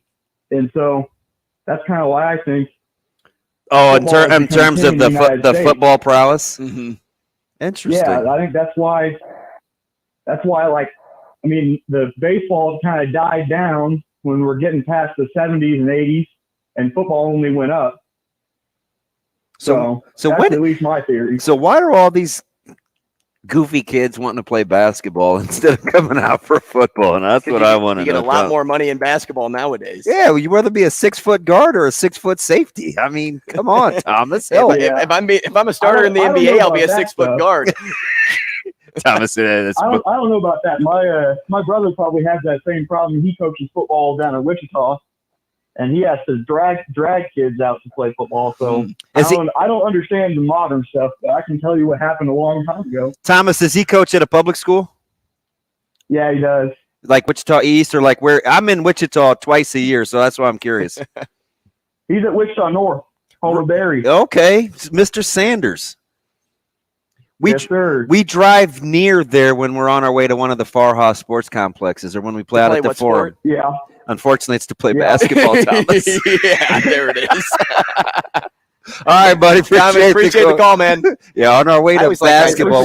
You too. We pass we either play at the Forum or one of the Farhas. Mm-hmm. It's not funny. It is funny because you're like, why would more people play basketball? And then you're talking about, I've been to Wichita North. Yeah, but he'll wait, no, it's for basketball. He plays football too. Yeah. Yes, he does. Yeah. Let's go talk to B on line 2, Shane. Brian, good morning. Good morning. Good morning, Andrew. What's up, B? How are you? I'm doing all right. I just listened to y'all this morning talking about Victor, what's his name? Knows Obama. Wembanyama. Yeah, knows Obama. Then you wow. I could have went the same route at the end of the show last week. No, we're not doing it. I wasn't gonna do that one. Where's your who? I wasn't gonna ask them, Oh Lord, I don't have any idea what happened during that segment. Oh yeah, that show is one of our best. I pocketed that one. Fudge. Hey, man, I would love that moment. I was like, all right, man. You chronicle that. Yeah, got it. That should be on NETV or something like the Train Chronicles moment or something like that. That'd be tight. Got away from us. Okay. What's on your mind, B? I thought it was real simple when it comes to if the subject is why is the NFL draft more watched than the NBA draft, I'll just put it in numbers. I'm not a marketing genius, but I did stay out Holiday Inn last night. I mean the scrutiny. Like, why can guys be a little shakier in hoops than they can in the NFL? I don't know if that's in regards to life outside of the sport. Yeah, like I'm comparing Brandon Miller to Jalen Carter. Really? Because I would have read online, especially when somebody got caught with a toy gun in their car. Yeah. He goes, yeah. Okay. You sounded like Charleston White. I looked at the difference between the NFL's policy compared to the NBA. It seems like I said before, the NBA thinks you're on the clock 24/7. The NFL just has language that says, hey, as long as basically nobody mentions the team you play for, that's not mentioned in association with your name, you can, you might be able to slide by as long as you don't, like I said, Plaxico Burress and going to a nightclub, do something stupid like that. Mm-hmm. But to me, I think it's the other way around because I'm seeing a man, and granted, it's against the NBA policy, but I'm almost seeing this man when the decision came out for a suspension. It's like they try to make him the face of gun culture. I'm like, he didn't shoot nobody. Did you think you thought 25 games was a lot? No. I didn't either. Yeah, I thought it was. I thought he got off fairly light. But that's not my issue. I'm not bothered about the decision because they have different things going on in the NBA compared to the NFL. Right. So, but I actually think it's a little bit harsher for the NBA players than it is for the NFL players. Yeah, that conversation. Listen, if that was the league, you're sitting a year. But easy. Like, you're sitting a year for gambling right now. That's way worse though. But questions before the draft though, the NFL got that. They asked me if my mom was a prostitute and stuff like that. Yeah. You know, what's the question they asked Dez Bryant and stuff? That crazy stuff like that. You can't. That's out of bounds to me. I think I'm like, I don't care what you're trying to see, what type of reaction. You better think of another question. I know you got higher level thinkers than that. Yeah. Okay, so let's try a little bit. But I think the NFL, it has more rounds and more teams in the NBA, so it's going to be more watch. But I do agree with you guys on that. Hey, I need a schedule. I didn't even know my son, they had a 7:07 yesterday. I didn't even know. Yeah, every Wednesday. See, he's big time now, B. Oh, hey, I heard he told me he had a sideline toe tapper catch. I was like, okay.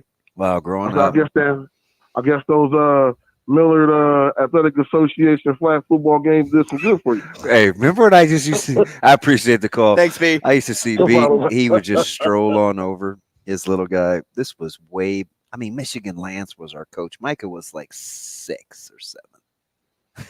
And B would bring his kid was always bigger than everybody else. I was like, fudge. Hey, so you said you think gambling's worse than the gun? Oh, yeah. I think it's situationally. Because listen, I don't know how the gambling went down, but I don't like the fact that if Calvin Ridley's betting on his own team to win games. Listen, I don't think that is as crazier than what we were looking at. Drew down, listen to what I'm telling you. I'm listening. There's only one thing that can take down the NFL, and that is gambling. Mm-hmm. We've seen vehicular homicides.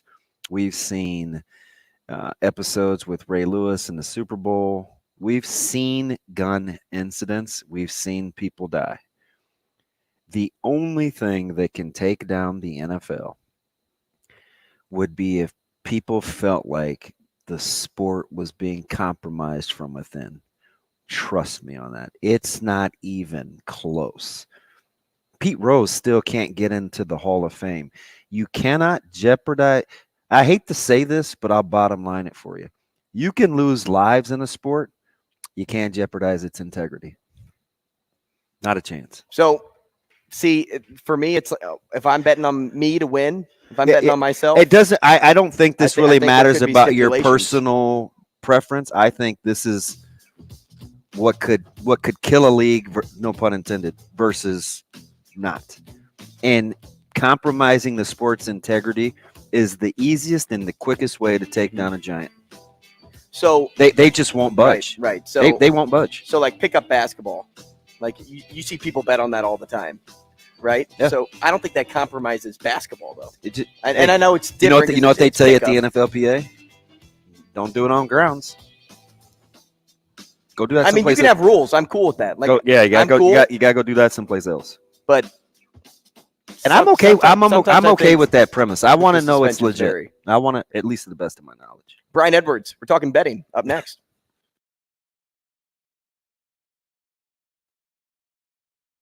Rogers and Benning will be back in 4 minutes.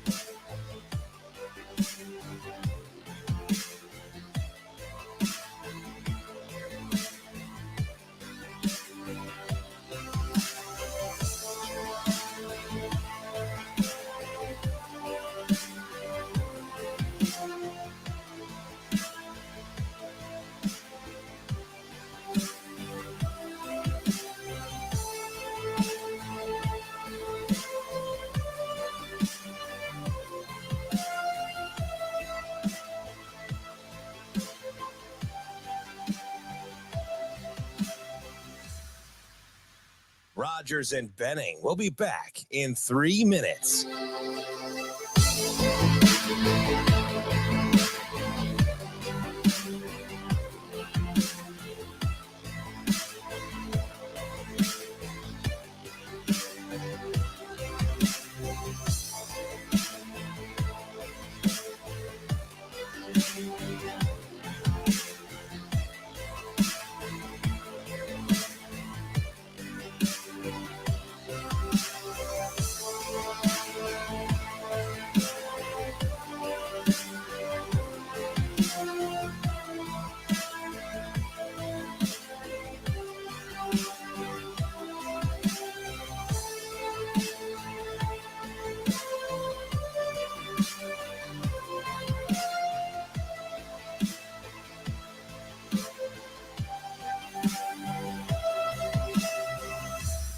Rogers and Benning will be back in 2 minutes.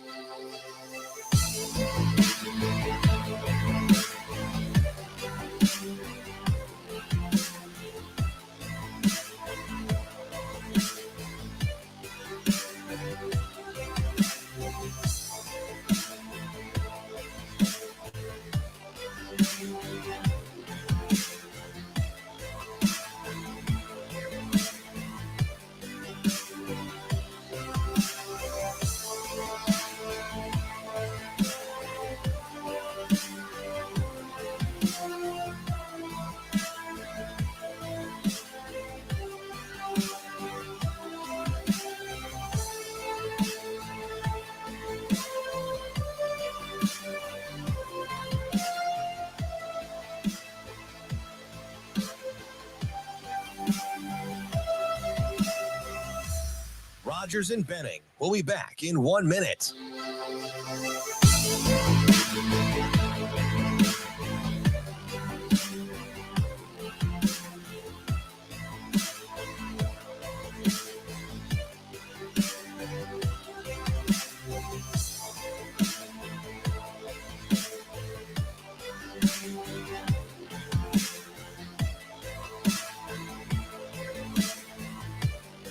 Rogers and Benning will be back in 30 seconds.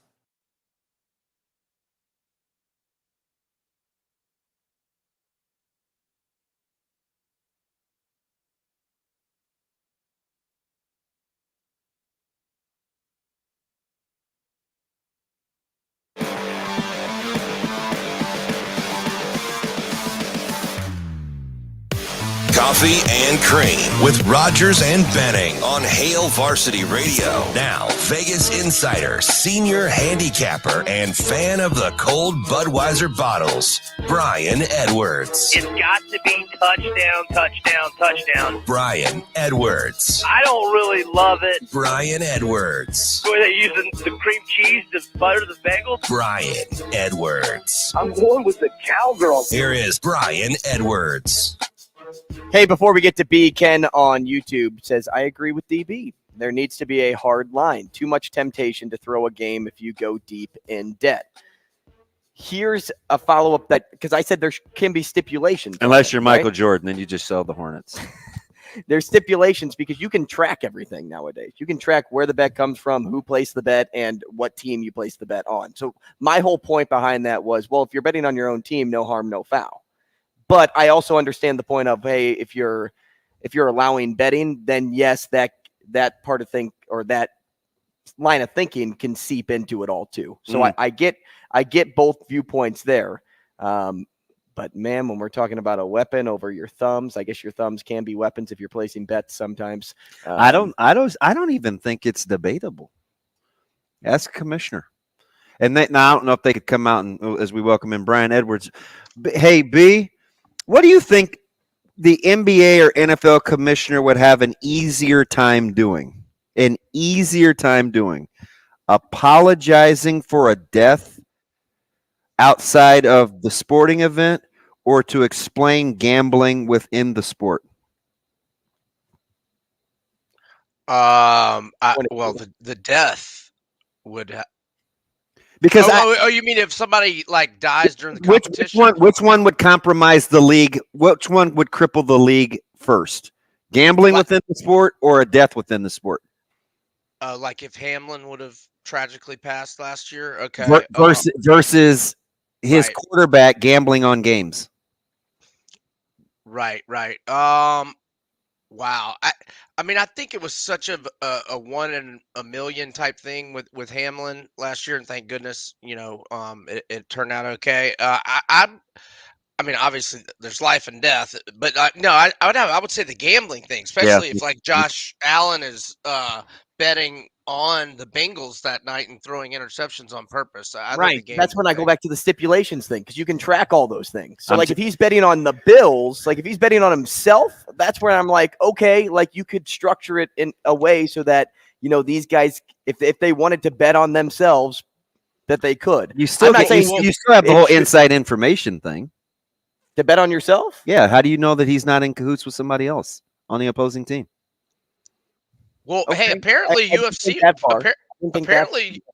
fighters were betting on themselves until they put in this new policy stuff, and it was okay, and they would talk about it, and apparently nobody had a problem with it. Yeah, so I think the thing with that though, B, is so that was the whole training situation with opposing fighters. Like we've seen like Bernard Hopkins and some of these guys, Floyd Mayweather, like they bet on themselves all the time. Right. Yeah, and there's exactly.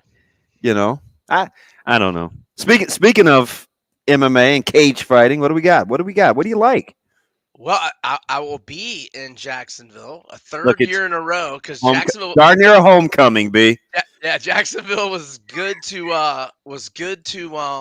the UFC during the pandemic, and they have been very good to Jacksonville. All right, so I'm gonna go. Well, I'll start off by telling you a parlay I like. So all three of these guys are favored.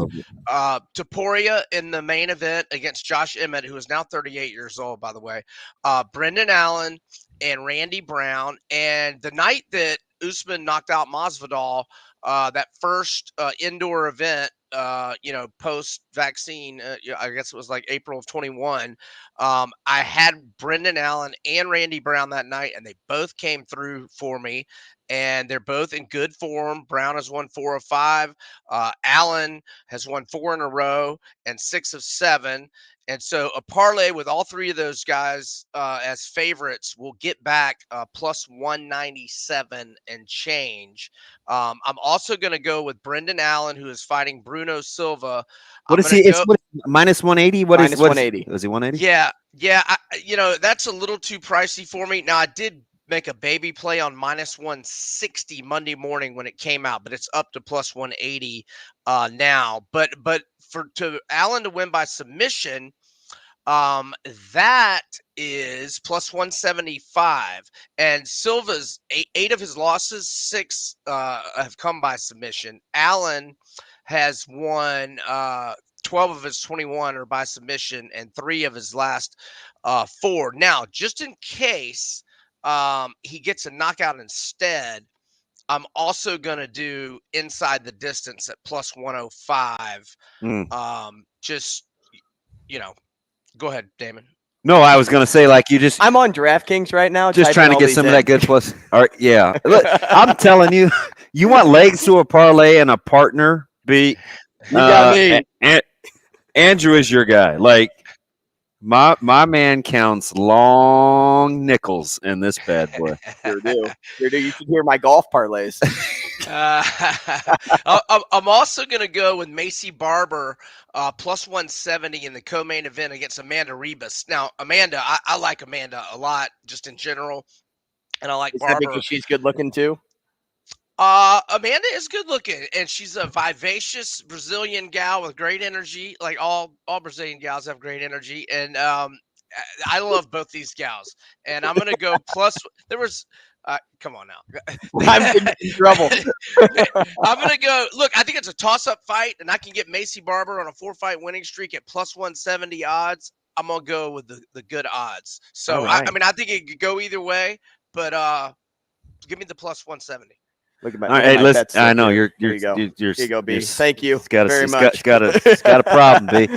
Hey, we talked schedules last week and the week before last, Andrew and I, and we were talking about the SEC and Oklahoma getting welcomed to the league in 24 and only getting 3.5 home games, depending on how you count Dallas. And Bama's got a tough schedule. Let's talk scheduling a little bit and some win totals. But I want to start in Austin with Texas because I think this is a big year for Sark. He's got the two heads at quarterback. Hopefully Ewers plays well and Manning can just step in and Ewers leave. But, like, outside of the pressure on Sark, how do you like the win total? Well, look, they have Phil Steele's Big 12 unit rankings. Texas is number 1 at every single position. And Oklahoma is down. TCU is going to be down compared to last year. Oklahoma State, I mean, Gundy will probably find a way to win 7 or 8 like he always does, but I think they're down. So, I mean, there's no excuse for Sark this year. I mean, none. But at the same time, I mean, his win total is 9.5 over -124.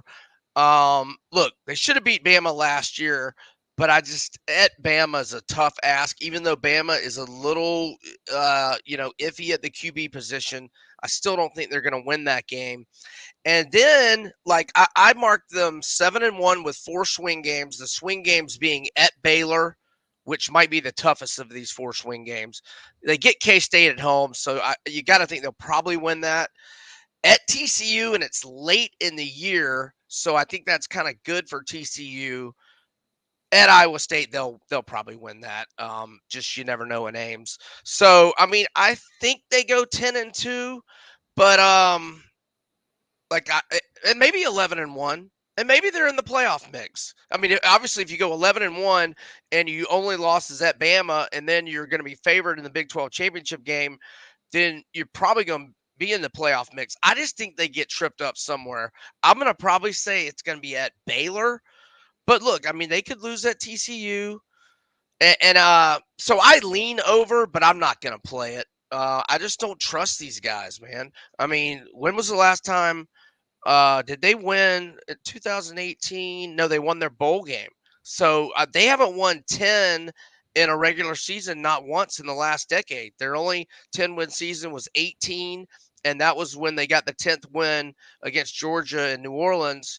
And, obviously win totals are regular season games only.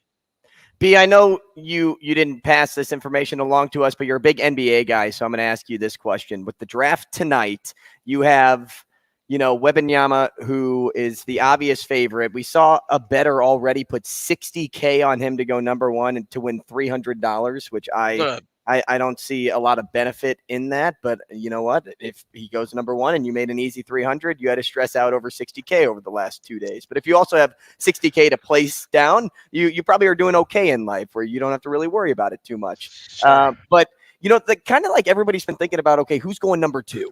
Is it Brandon Miller?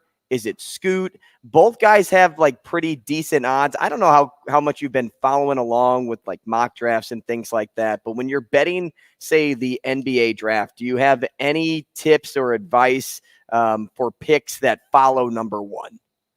Well, and I'm going to one of my accounts right now. My accounts have not been offering NBA draft. I don't even know if they have them this morning. Looking right now. No, they don't. So I have not been on top of it, but I've seen some stuff on Twitter, like Brandon Miller was like even money, like a week ago to go number 2, and now there's all this smoke around it.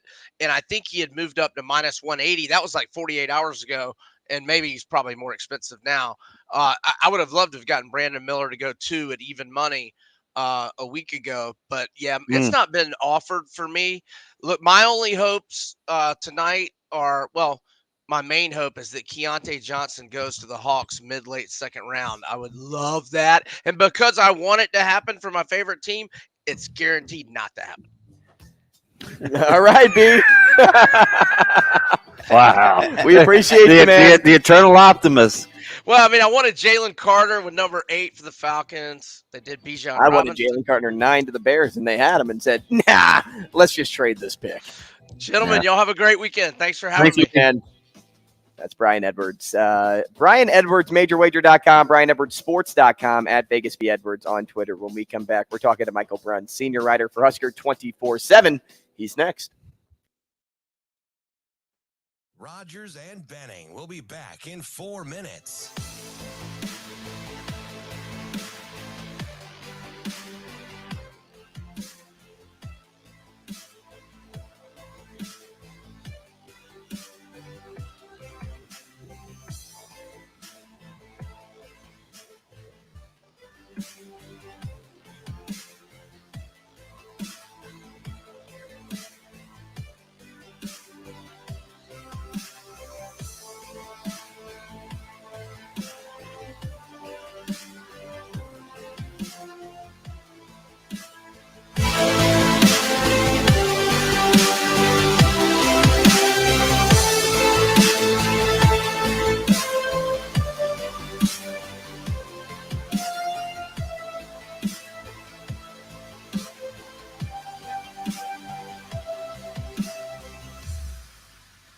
Rogers and Benning will be back in 3 minutes.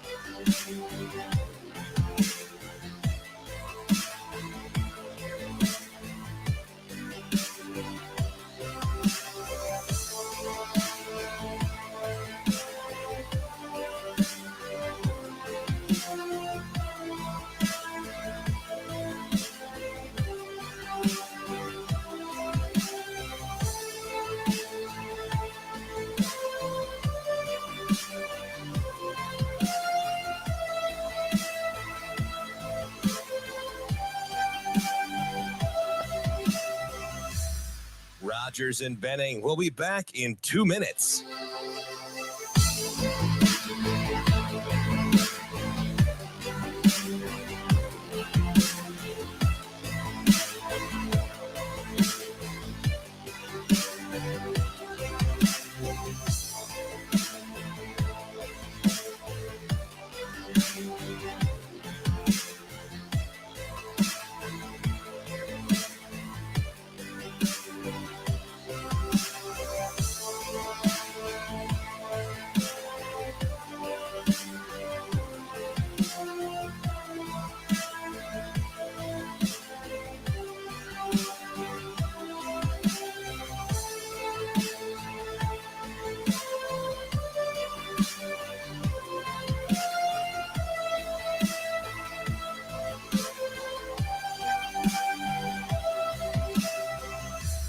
Rogers and Benning will be back in 1 minute.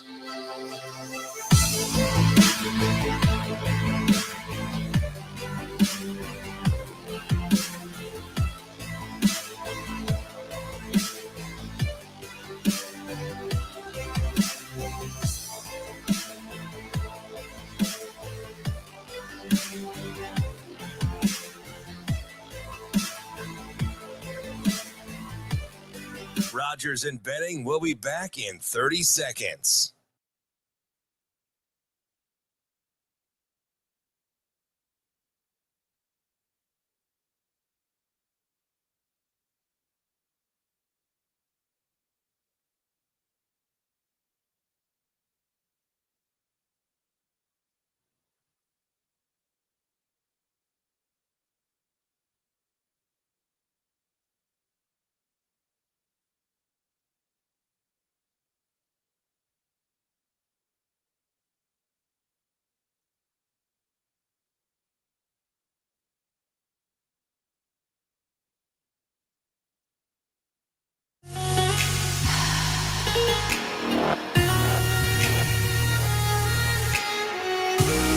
Coffee and Cream on Hail Varsity Radio with Andrew Rogers and Damon Benning.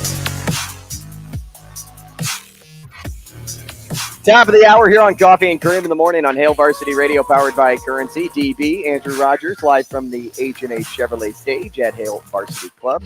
Happy to have you with us. Happy to have all of you joining in the conversation on StreamYard. Got a lot of good points being thrown across with a variety of things that we've talked about throughout the show. And we're happy to continue our thoughts and conversations with Michael Bruntz. senior writer for Husker 24/7 at Michael Bruntz on Twitter. He covers Nebraska football, baseball, and recruiting. Bruntsy, good morning. Hello? How's it going? Hello. Is this thing on?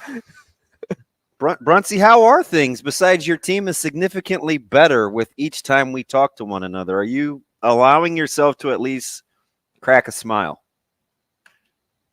Are you talking about the Oakland A's? Wow. Yes, MB. The A's. I'd say I know Denver's not playing, and I know they're not getting better. So I don't. Yeah, they're playing fun baseball, I guess. They I don't know. Like I'm still trying to figure out how bad it's going to be at the end of the season. Like when you kind of tally everything up, is this like 117, 120 loss team we're talking about? I don't know. We'll see. But yeah, they're Ruiz is fun. That's about all I can say. He's fun. That's it. I just don't know. Every time I see them on DraftKings, I'm like, man, I know they're on this streak. I know they're playing with like maybe a little extra fire because of all the outside noise. And then I still just can't get behind not knowing any name on this roster, on this A's roster. Are they at least good in the first inning? Like, no, they're not too bad. I've slowed down on first inning under bets though, because we've seen this year a lot of crooked numbers in inning one. Oh, okay. Not good. Can you do other innings? Like, could you do like the third, or is it just no? I think the only method of betting for an inning is first inning under. You can do like through the first 5 innings, like will there be over 2.5 runs or something like that? But no, as far as I know, if you bet the under in an inning, it's only in the first. Okay, that's good to know. I learn something every time I'm on here. Yeah, I love how you're like, it's good to know, but I'll never do it. Maybe you guys can get in on. Maybe you guys can get in on some first inning, parlays together involving VA, since they seem to be getting off to good starts. Yeah, Brunsey, I'll send you my golf parlays this week. You'll love those. Okay, I'm game. Oh Lord, Brunsey. So how busy have you been with the flurry of baseball activities? I mean, they're not messing around with turning this roster over, and it starts with pitching. Yeah, well, I mean, you look at what was coming back, and or has the potential to not come back. And I mean, as it stands now, you still, Emmett Olson's down at the MLB draft combine. Jace Tremenska's draft eligible. You don't have, you basically lost 3 or 4 of your high leverage bullpen guys. I mean, there's ample innings for anybody who wants it. And it's baseball recruiting so interesting, because you get to this time of year and there's a surprising amount of late movement compared to other sports. Like, you pick up 2 2023 guys yesterday who are going to be on campus in basically 2 months. You're going to have guys that are going to get squeezed out by draft decisions. Probably some guys that are going to get squeezed out. And I'm not talking about Nebraska. I'm just talking about generally at programs. But transfer portal movement's going to really pick up. You're going to have guys get squeezed out there. The late coaching changes really kind of throws things, kind of crazy too. So this is the time when if you need help, you can still find high school arms out there. And from talking to these kids after they commit to Nebraska, everybody is still very, very, very aware of what Rob Childress has done during his coaching career. I'll put it that way. I mean, I think there's, Nebraska is getting a lot of attention because of Rob Childress being the one that these guys are going to work with. So I think that's been a real positive for Nebraska since making that change. Hey, so when it's kind of like a throwback, especially as we're looking at the College World Series and some older, mature teams, guys that have come back and passing up draft options. You saw it around college baseball a ton this year. Is this a little bit of a throwback with Nebraska going in and getting young high school talent? I mean, some of these These are good high school arms that they're looking at. It seems like kind of a throwback. Yeah, no, I mean, if you kind of parse out, what Will had kind of said through the course of the season, and we got to talk to Rob. I want to say it was last week, just kind of about, his philosophies, which haven't changed much, by the way. And they want to develop. I mean, they want to bring in young arms. They want to bring them up through the program, and he wants to teach. I mean, he wants guys who, if they don't have a plus breaking ball, he wants to teach them a plus breaking ball. The slider is a big pitch for him.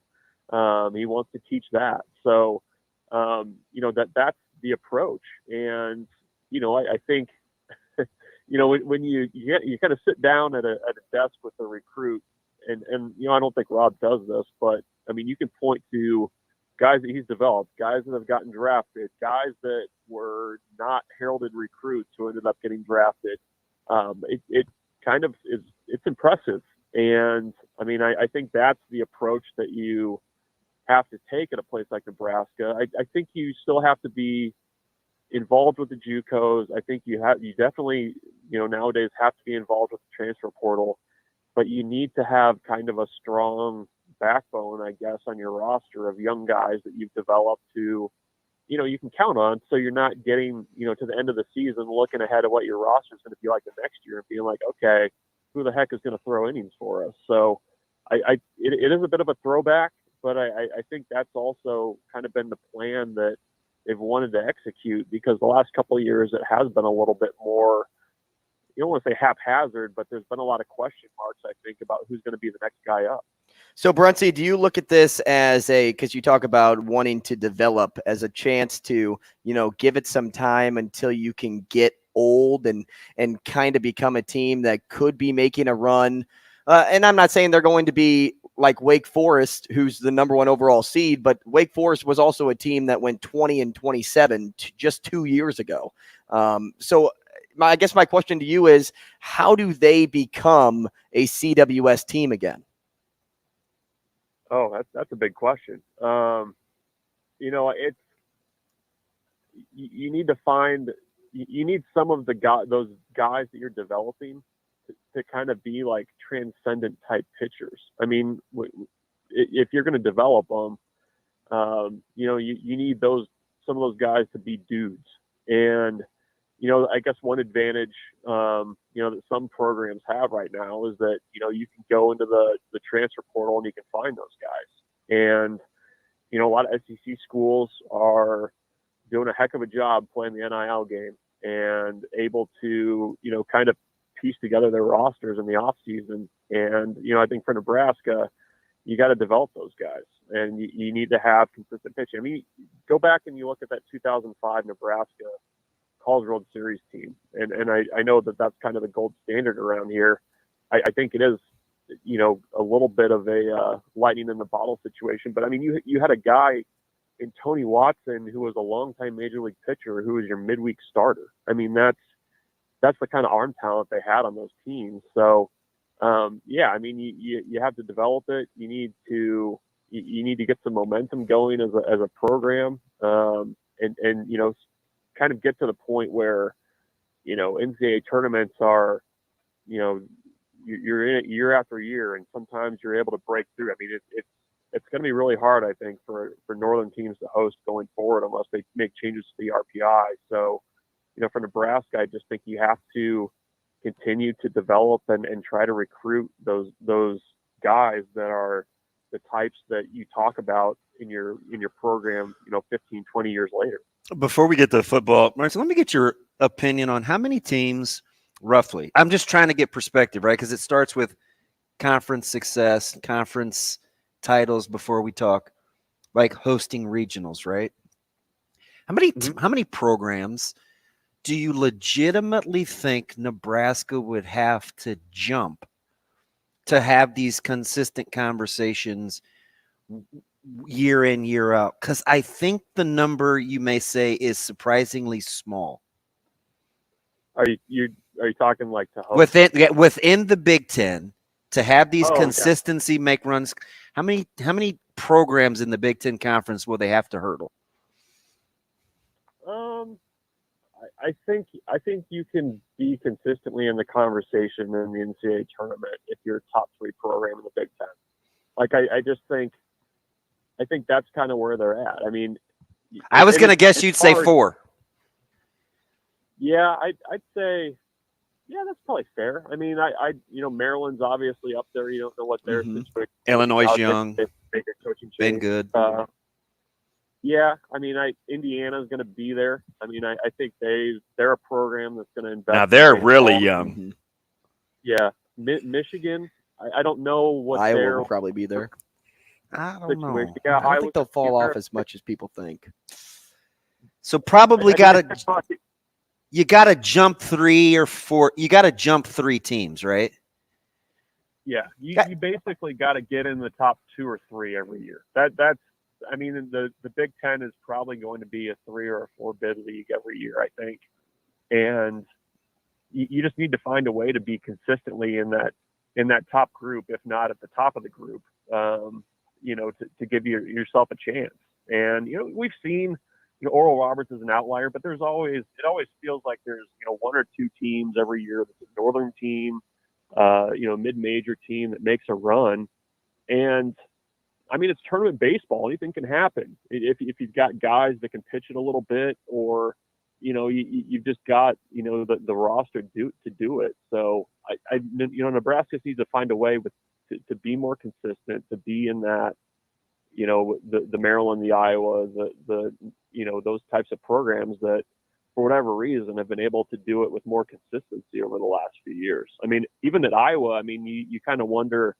How much longer is Rick Heller going to be there? I think a lot of their success has been due to his coaching there and the way he runs things. But I think that's kind of what I'd look at is you got to be in the top 2 or 3. Occasionally, win the Big Ten, and you just give yourself a shot in the tournament. Bruntz, I want to change gears and talk football. A lot going on in recruiting over the past couple of weeks. I mean, we've seen even just from people that we know sharing things like, who the heck is this guy? After either somebody commits or gets an offer. I kind of your colleagues have been hilarious too, scrambling to get their profiles. BC Right. and Schaefer had some great one-liners trying to keep up. It's been interesting. Yeah. So I guess in regards to like recruits that pan out, because I don't know the exact number. I don't know if it's above half, if it is half, if it's below half of like that are in there that get in the doors and then decide to go elsewhere because whether it's the transfer portal or, hey, football just at the school wasn't for them. And, trying to get clarity, not just for me, but for the rest of the fan base.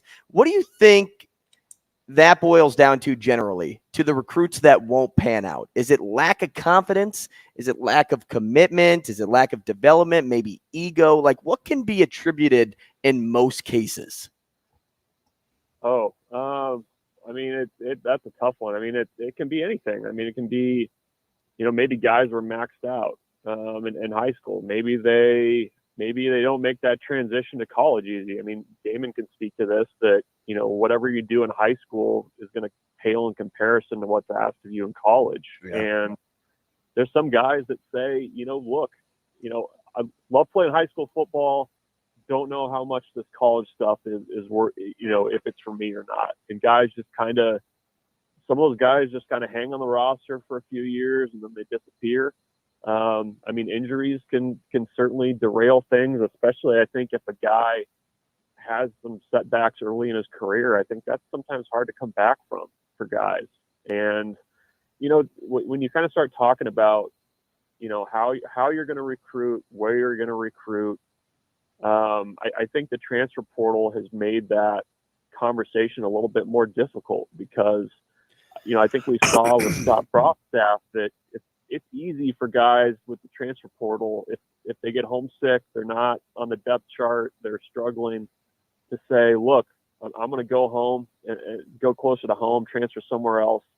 And that's fine. I mean, but I think that's, something that Matt Rule's staff has done that I think has kind of been lacking at Nebraska for a while is everybody gives lip service to the 500-mile radius but I think there's real, like, if you're going to be a developmental program, I think you need to find developmental guys from that radius and not guys that are from Florida, from California, because it's just so much easier to go home now than maybe what it was.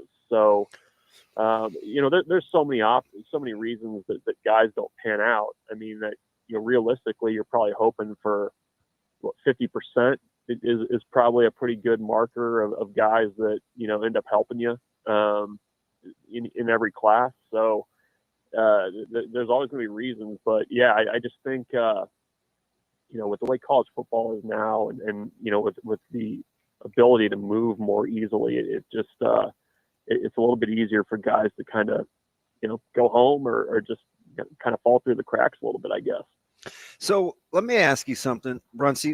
How much of, because you said something in there early that interests me when you said, guys that are willing to kind of, that want to be there, that want to pay a price. I always say they don't need babysitting. How much of what you think this staff has been through, the rebuild, kind of the grind, the moderate success, then no success, the good success early, then that dropping off at Carolina, has shaped their minds that they're going to go with, I'm not saying they're going to dismiss talent, but man, it sure seems to be about emotional maturity as much as anything. Yeah. No, I mean, does that seem fair? No, I mean, and that's a piece of what Andrew asked too. I mean, I think when you talk to a recruit and you talk to, guys that you're recruiting and things like that, I think you can figure out pretty quickly whether a kid got it. And by it's the kind of that, the attitude, he's maybe, a little bit more mature than how old he is. That stuff, I think Matt, and is probably part of that conversation too about, is a guy going to stick around and work and develop and take coaching and those kinds of things. I mean, I think this staff very much values that. And I think when you've seen some of the camp offers that they've made, the way that you can kind of test that stuff, I think, is by getting the kid to camp, working him out, and seeing how he's coached. I mean, I remember, Mike Riley's staff even, they would sometimes, that was kind of their test was, we're going to get a guy to camp, we're going to coach him, and we're going to see if he keeps making the same mistakes that we're coaching him on during that session. And that was always, a kind of a, red flag for them, as if a kid kept making the same mistakes. And all that matters. And I think that's, if you're going to claim to be a developmental program, and you're going to bring in guys that fit a very specific, the traits and things that they look for. I mean, I think the mental side and the attitude side of it has to be there too, because those are also the kids that are going to be the most bought in for you. And when you're building a program, when you're trying to, find out who you can kind of go to battle with, so to speak. I hate that comparison, but more often than not, it's the kids that kind of have that it factor. I think that you can depend on. Along those same lines, Bruntz, we talked about reasonable expectations earlier on this week when we played a clip from Mike Tomlin, and it kind of bled into what we talked about last week with Coach Rule's expectations for assistant coaches. You got to be continually pressing. Yes, that's exactly what we talked about. How important is it for everyone in the system to understand and acknowledge the reasonable expectations set? Yeah, I mean, I think from the coaching staff standpoint, I mean, that's from both, even not just coaching staff, but from players. Yeah, no, I mean, that everybody, I think, over there needs to understand how things are done and what the expectations are. And, I think the one thing that, in that clip that Matt Rule had about, how he expects assistant coaches to interact with players and that kind of thing, there's clear expectations, I think, from not only what the coaches, have to do and have to get done, but also, what's expected of the players. And I think that's been one of the things that I've found most impressive about the staff and Matt Rule in general is just they have a way that they do things. I think there's a willingness to look at other ways of doing things if there's a something that comes up or something new, whether it's training or whatever. But they have things that they value within the walls of that program, and those things are constantly communicated. And that's important. I mean, when you're trying to take over a team that hasn't been to a bowl game since 2016, having consistency and every day and a very focused sense of purpose, I think is you notice it just kind of being around the players and the staff for any length of time. Wow, that's that's super insightful, because I think you're spot on, especially with some of the intangibles. But do you embrace that challenge as a recruiting site that's used to more? I mean, just easy. Usually, information is a little easier to come by, right? You can see some measurables, or you've got profiles ready to go. You guys are kind of going on the fly. Do you embrace the challenge and you're curious, or is this like, come on, at some point, I hope this kind of balances out? It's different. That's then the interesting thing, because you have a fantastic grasp of it. Mm-hmm. It's the thing is like every offer that they've made at camp where you're like, okay, that like Callan Barta, for example, the kid from Topeka that Seaman committed this week. He runs the way that they would expect him to run. They're looking at him at corner. He fits what they look for. You talk to him and he's kind of got, he's a 17, 18-year-old kid that could probably pass for 22 based on how he talks. They make sense within the framework of the way that Matt Rule and the staff do things. They offered a kid last week out of Colorado, a safety named Rex Guthrie, who had, I believe, Wyoming and Pennsylvania, not Penn State, but the University of Pennsylvania Quakers were his two offers. Yeah, two super well-known schools. Yeah, but a 4.4 kid that's super productive. I mean, there's a type, and that's what you have to keep reminding yourself of, is they're going to recruit to what they recruit to. And, you just got to kind of roll with the punches, and sometimes you have to create a profile if there's not one for them. Oh, Bruntz, we appreciate you, man. Always good stuff from you. Happy we got you in the big segment this week. Yeah, we're going to stay more permanent. We need more. Everybody needs more Bruntz time. Yeah, you got to stretch the legs a little bit today. It was nice. Heck yeah, we'll talk to you again next week. Thanks, guys. Six Pack up next. Rogers and Benning will be back in 5 minutes.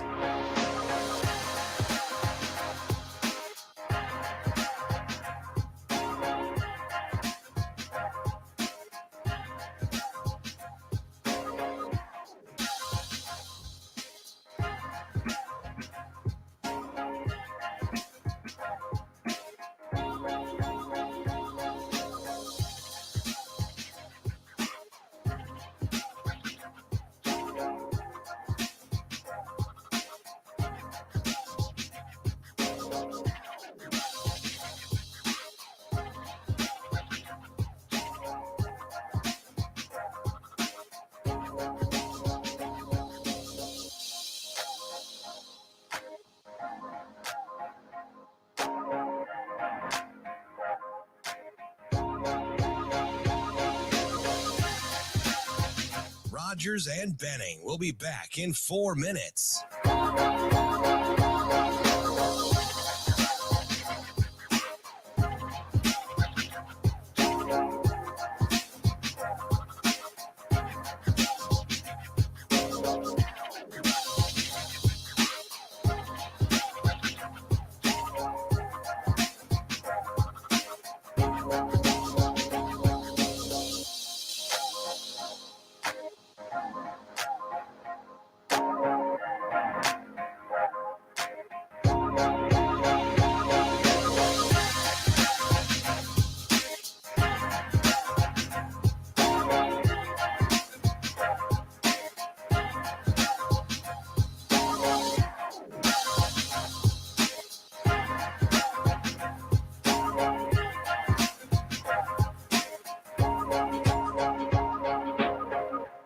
Rogers and Benning will be back in 3 minutes.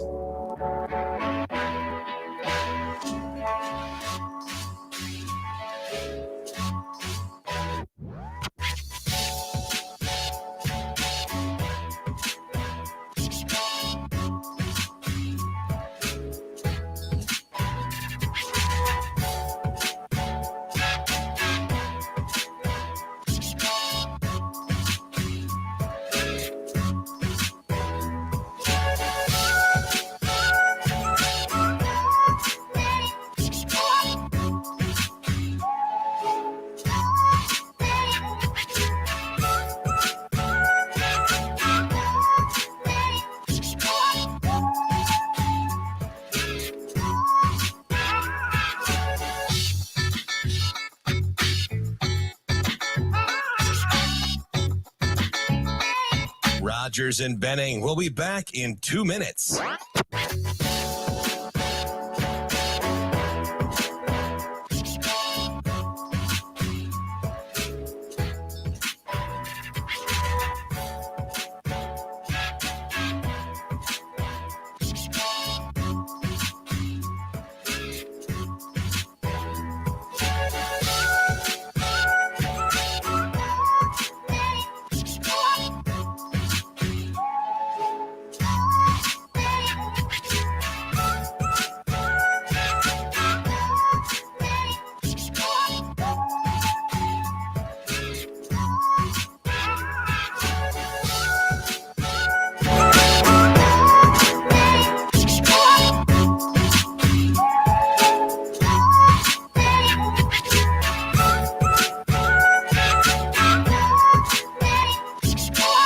Rogers and Benning will be back in 1 minute.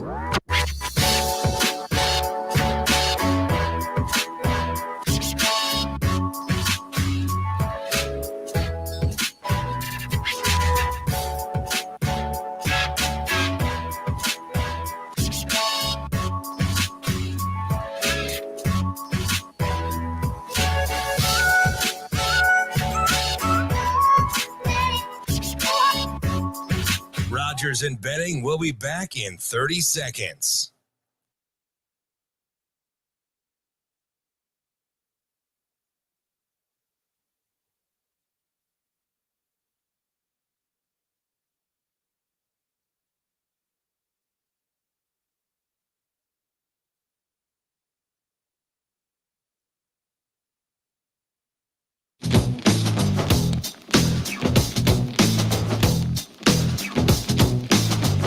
Coffee and Cream with Rogers and Benning on Hail Varsity Radio.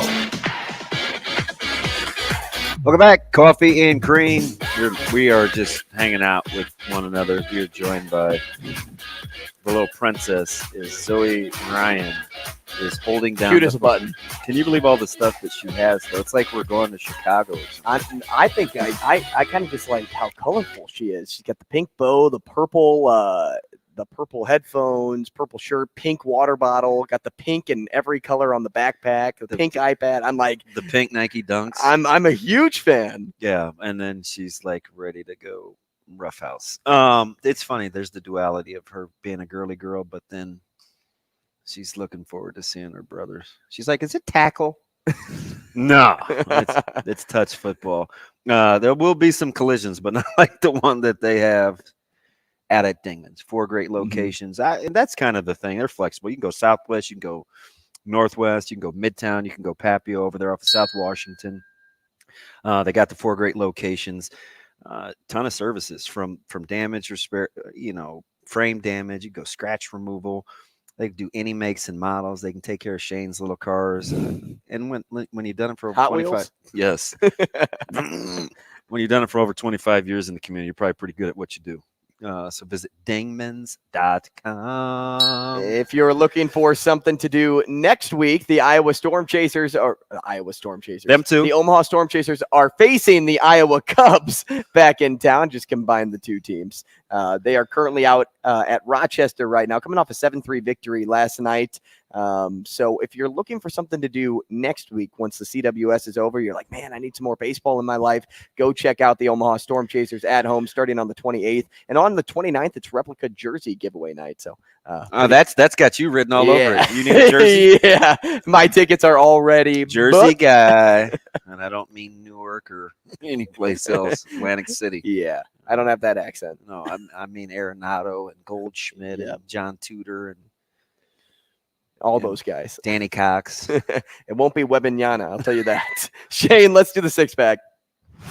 Time now for the Sports Six-Pack on Coffee and Cream with Andrew Rogers and Damon Benning. Presented by Zipline Brewing Company, makers of Dear Old Nebraska Brew, the official beer of Nebraska alumni.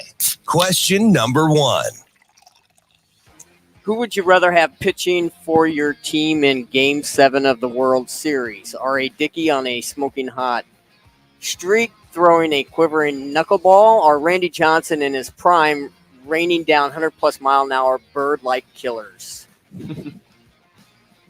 I'll take Randy Johnson. Actually, I'll take Zach Gallen because I know he's going to give me 7 innings with Zach Gallen. 1 or 0. Listen, just fire that at me right for now. the 5th time, he goes 7+, giving up 1 or less earned runs. Just remind the Cardinals that they're going to lose out on 2 Cy Young winners. It's cool. They're 11 out of their last 13 on the road. He's insane. Great pitcher. And underappreciated. But give me RJ. I'll take R.A. Dickey. And the reason for that is every time I play MLB The Show with my buddy, we always make sure to either draft Dickey, or if we don't get him, we trade for him, because you can trade a gumball to get this guy. And then you don't have to see him in the game. And his knuckleballs in the game are so hard to hit. I know that they were so hard to hit in that 1 year. He was really good with the Jays. Give me that one good year of R.A. Dickey. That's it? I Just answered one good the year? question. And so Follow did I. along. Question number 2. Roger in Omaha, what's the best T-shirt you own in your wardrobe? We know Kevin O'Sullivan's is his new Count to 6 shirt. You're a big T-shirt guy. I'll go with, I have a Tommy Frazier. It has his face. It has a thing of Tabasco with a microphone cord, and it says T Fraze on the mic.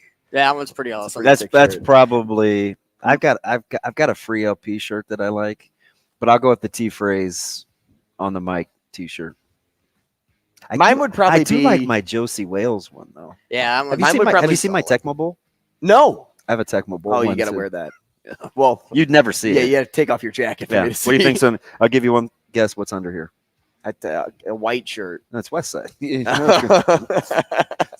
Come on, man. I don't know. Could have been a white undershirt with your West Side Logo. long sleeve. Yeah, that's good chance. I'm going to take my Average Joe's T-shirt, my dodgeball. Oh, the dodgeball. Mm-hmm. You wore that a couple weeks ago. Sure I remember, did. right? Yeah, I'll take my dodgeball T-shirt. That was actually a shirt that we wore when we did intramural dodgeball in college. Yeah, we just became the Average Joes. Bought some T-shirts. They were like $5 each. The average, but it gets a lot of compliments when I'm out and about. I know, probably more than my T-shirt jerseys. Question number 3. Sorry, I had to hit the timer there. Which event will draw more viewership tonight, the NBA draft or the CWS elimination game? I mean, we were talking about off air, hey, they're not changing the draft time, even though they talked about it. I'll take the CWS. I mean, I'll take the NBA draft. I'm going to go CWS only because of of where we're at in the CWS. This is to get to the College World Series. You have the 2 best pitchers in college baseball. Even if you don't know anything about college baseball, I bet you turn it on. Because the draft takes just too long for me. Yeah, but you got like in between picks, like metered markets. Is it the biggest draw for baseball? Reluctant Today's game for college, probably. Yes. But I mean overall baseball for today. I don't know. I don't know. Maybe. I mean, elimination I'd game? say yes, but it's an I don't know. elimination 3 game. million people in Los Angeles to watch Dodgers Angels. Nah, that's a good point. Mm. You know, I think. If you are an avid baseball fan, I would say you're probably turning on this game. Okay, that's what I was wondering.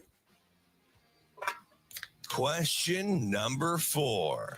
John in Omaha. Yesterday, I saw someone bet $1 on 6 MLB future division winners to win over $1 million. All 6 Sounds like a bet I'd make. All 6 are currently leading their divisions, with 2 being the Reds and the D-backs. Wow. The cash out right now is 8 G's. Are you taking it? Yes. Yes. The Reds will slow down. Even though they I are still want to know how many people watched Ohtani and the Dodgers last night. I did. And it was well played. It was 2-0. I needed Ohtani to hit a home run to last cash my bet, and he did that last not. at bat where you Oh my gosh! I'm just playing. Yeah, I was sitting there. I mean, he didn't see the baseball well at all in that last. Yeah, AB. well, when the Angels can't beat a guy that's been throwing BP his last 6 outings for the Dodgers. Yeah. I would probably cash that bet. $8,000 on $1. Take your winnings. The Reds are only up a game and a half on the Brewers right now. They will slow down. Take my 8K. Question number 5. I mean, shoot, the D-backs are only up 2.5 on the Giants. Yeah. You see they're in second place, right? Yeah, but both teams are 10-0, Reds and Giants over their last 10. Well, Reds more, obviously. Yeah, you got to tell me. Question number 5. Can I have your? Unfortunately. Can I have your G's? I mean, will you give No. me the money? Okay. Shane, if I had 8, I'd give you 100. Well, that's nice of you. Yeah, I'd probably do it. I'd Wouldn't probably even- do wouldn't that. even On a have to dollar bet, I wouldn't even blink an eye. Wouldn't even have to ask me. This question, courtesy of On3 of Caleb Williams and Drake. Is it May? Yeah, May. Mm-hmm. It's a Mai, Shane. Oh, may the force be with me. Yeah, it's Drake Williams. Our quarterback 1 and quarterback 2. Then who is quarterback 3? Some people would say it's Bo Nix. I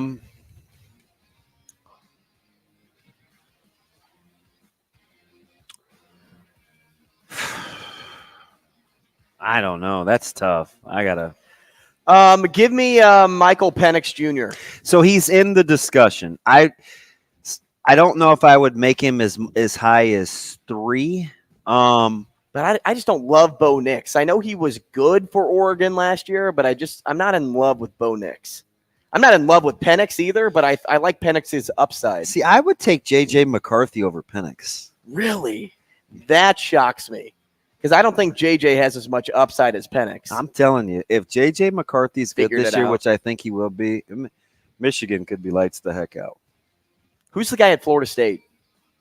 Oh, I almost said Dylan Travis, but it's not Dylan Travis. That's the basketball coach at Westside that is playing in the Olympics in 3-on-3.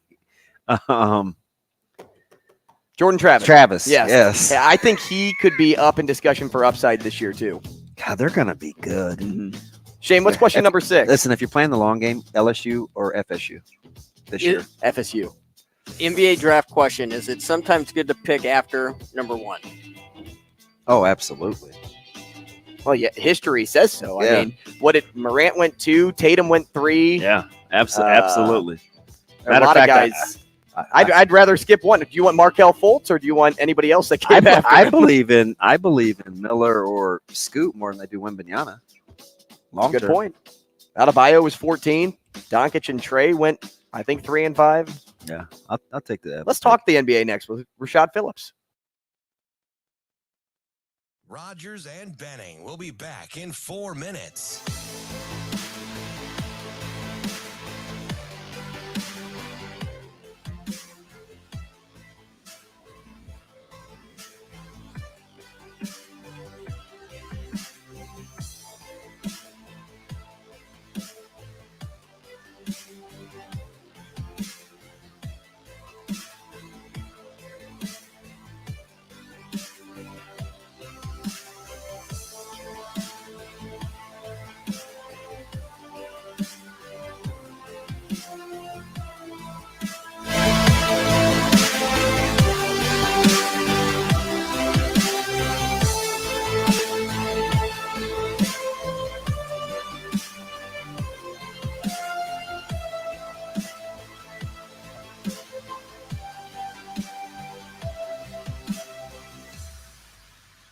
Rogers and Benning will be back in 3 minutes.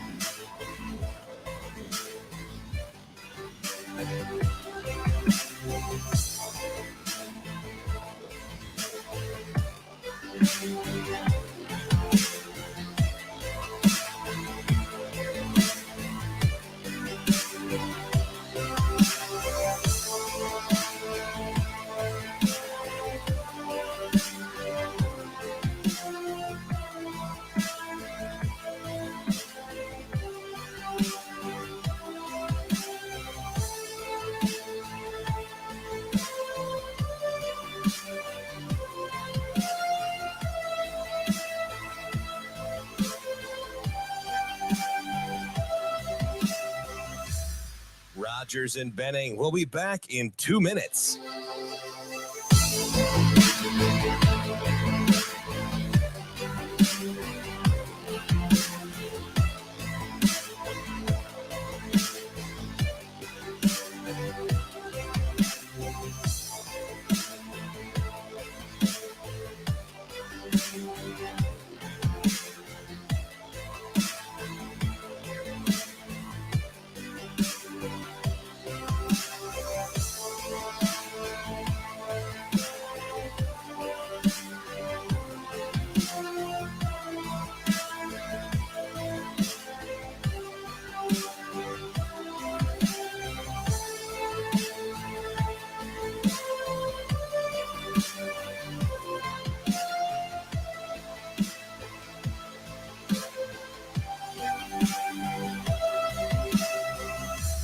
Rogers and Benning will be back in 1 minute.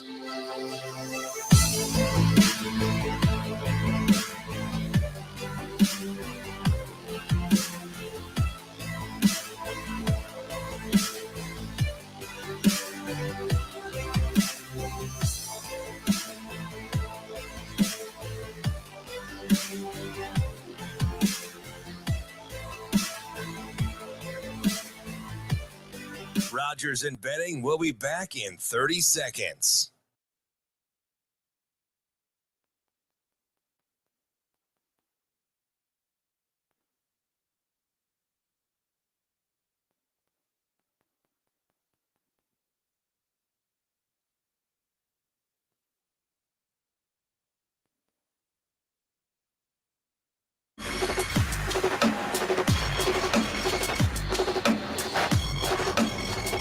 Coffee and Cream with Rogers and Benning on Hail Varsity Radio.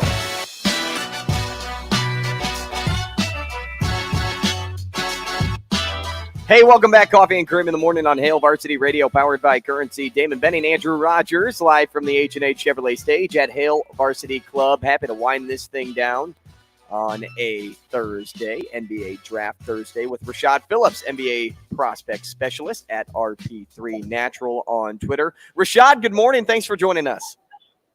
Good morning. Thanks for having me. You got it. You're in the thick of it. You're there. Can you? Yeah. Is the build up? Is it? What's going on right now with kind of the vibe for how tonight's going to roll? Yeah, it's a lot of excitement going around. I mean, I'm in a lobby right now. Prospects are walking past, and agents and NBA executives, and it's just a lot of conversations going on, man.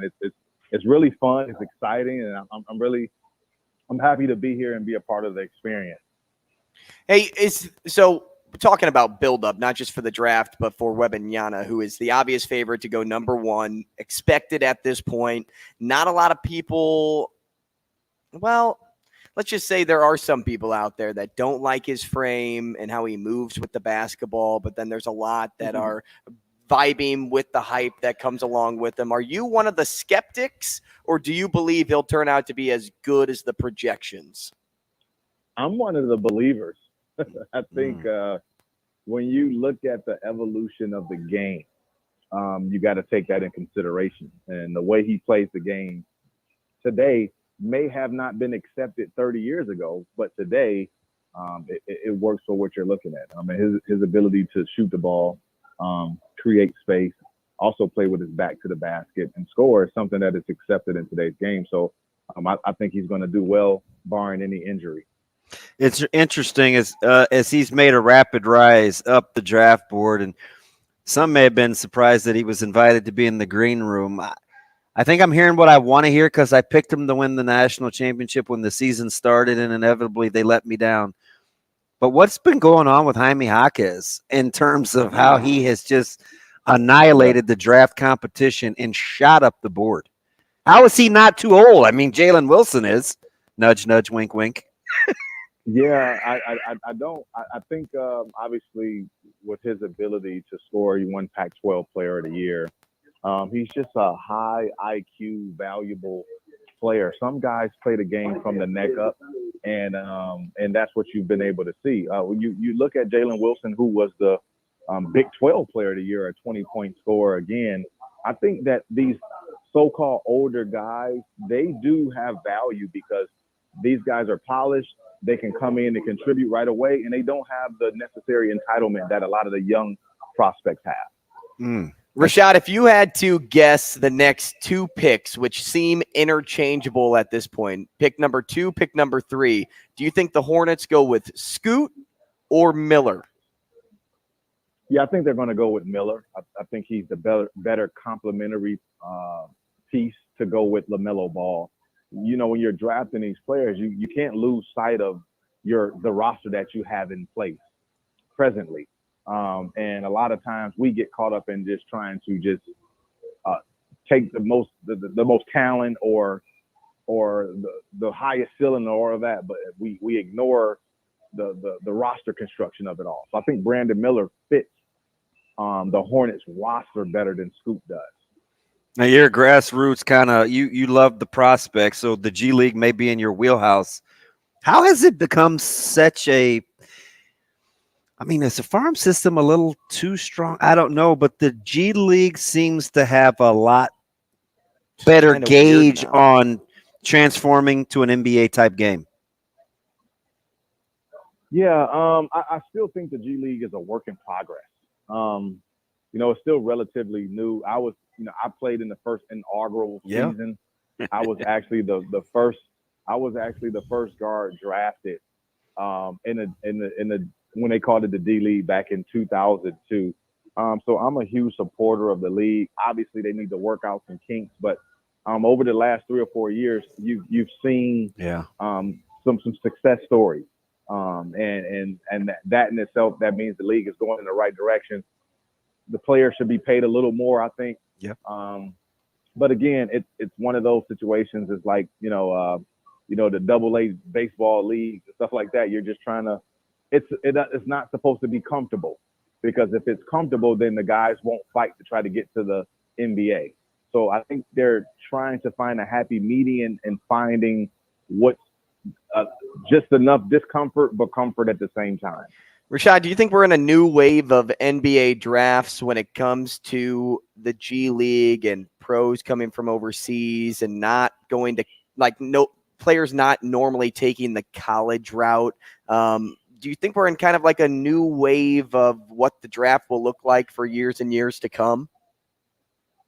I think the draft will continue to evolve because the talent pool has widened so much over the years. Again, the players from Europe are getting better. The players from in the States are getting better. So you have to cast a wider net in drafting. Here's my idea, and I'm gonna say it on you guys' show first. I think the NBA should open the rosters to at least 18 players, and they need to have 3 rounds because there's so much talent that 60 picks is not enough per year for the caliber of skilled players that are entering. So I think it needs to go to like 90 picks opposed to 60 picks, and we'll get a better product. Let me ask you something, Rashad. We kind of started off the show like this because obviously with the 4-letter network carrying the draft, and there was some talk whether it would bump the CWS and change times or whatever, because the CWS is 10 minutes from us. When you look at the coverage and what it means to those that follow the NBA, are you surprised that the draft process isn't more heavily scrutinized? Like, let's say a guy like Brandon Miller, right? We barely heard anything about the off the court stuff leading up to the draft, but yet if this was like the NFL, and I use Jalen Carter as an example, we would still be talking about vehicular homicide. Like, what do you think is the difference in the coverage and the scrutiny pre-draft for the NBA? Well, I think it's a case by case situation. I don't think Brandon Miller committed any crime, and he wouldn't. I don't think he would be in this situation if he committed an actual crime. So I'm not, I can't really speak on his particular situation, but I do know that he didn't commit a crime. And so with that being said, I think with the NFL, it's a much larger product. It's America's sport, so it's going to get more scrutiny and more microscopes under these prospects. Opposed to NBA, where, like I said again, there's only 60 picks, and people are just trying to get the meat and potatoes of the actual basketball player, opposed to trying to create a storyline outside of the basketball player. What would Rashad Phillips do with Grady Dick? I think the Dallas Mavericks should look at him at 10. He's a terrific kid. I got to speak with him yesterday. He can knock down shots. He can space the floor. He's competitive. He's long, lanky. Obviously, he needs to get a little better on the defensive side of the ball. But the way the NBA is played today, guys that can, sit in the corner and play off superstars and knock down shots, I think he's valuable there. Rashad, the Thunder have a lot of chips to cash in over the next 2 years, including first rounder this year, a couple of second rounders this year as well. Already a super young and fairly talented roster. I mean, no one expected them to be in a play-in game this year. How good do you think we could see the Thunder being over, say, the next 3 or so years? I think you'll see a playoff berth. I mean, obviously with SGA, what he's been able to show this season is he's an emerging star, a 30-point scorer that shot 50% from the field. Can I ask you something real quick? You ever seen a herky-jerky played a game at the angle stop? Have you ever seen a game like his offensively? I have not. Like it's crazy. Like who's the comp? Yeah. Yeah, it's really. I don't even think there is a comp for the way he plays. He has like a George Gervin, smooth creativity type of finisher. He's not fast, but he's quick. He's long, he's lanky, and he's just very herky-jerky with the ball. Makes him a difficult cover and one of the more exciting players to actually cover and study. Okay, Rashad, one last thing from me. Zion Williamson's name has popped up in trade rumors recently for more the wrong reasons than right. But do you think today, on draft day, we will see Zion's name on another roster? That's possible, yeah. I do think there's going to be some movement at that number 3 pick with Portland. I think they're going to have to move off of Dame Lillard eventually. So I could see some 3-team trade stuff happening. There's a line being drawn in the sand. Damian Lillard doesn't want to go, but I think Portland wants to let him go so they can start their rebuild with Scoot. So there's a standstill between him and that, and I think Zion's name will be thrown around in some trades today. And let me get you out of here on this just because I know the family really well, and I like the comeback story. You still all in on Jalen Suggs? I like Jalen Suggs. I do think that he was drafted to the wrong team. And I live in Florida, so I watch the Orlando Magic a lot. I just believe that they have too many guards on that roster for him to actually, to really show his true potential. There's too many guards. So I still believe in Jalen Suggs. He just needs another destination. Rashad, we appreciate your time this morning. Thanks so much, and we will talk again soon. Talk soon. Thank you. Hey, appreciate it. Enjoy the draft. I just wanted to hear the talk soon. And we hope everyone else out there enjoys the draft, or maybe you'll be watching the College World Series, or you'll be watching it on 2 screens. How about the draft on one, the CWS on the other? There's a lot going on tonight, so expect some drama And we will be back on Friday to break it all down. Yes, sir. Yes, indeed. Enjoy 7 on 7, DB. I'm excited. We'll be back tomorrow.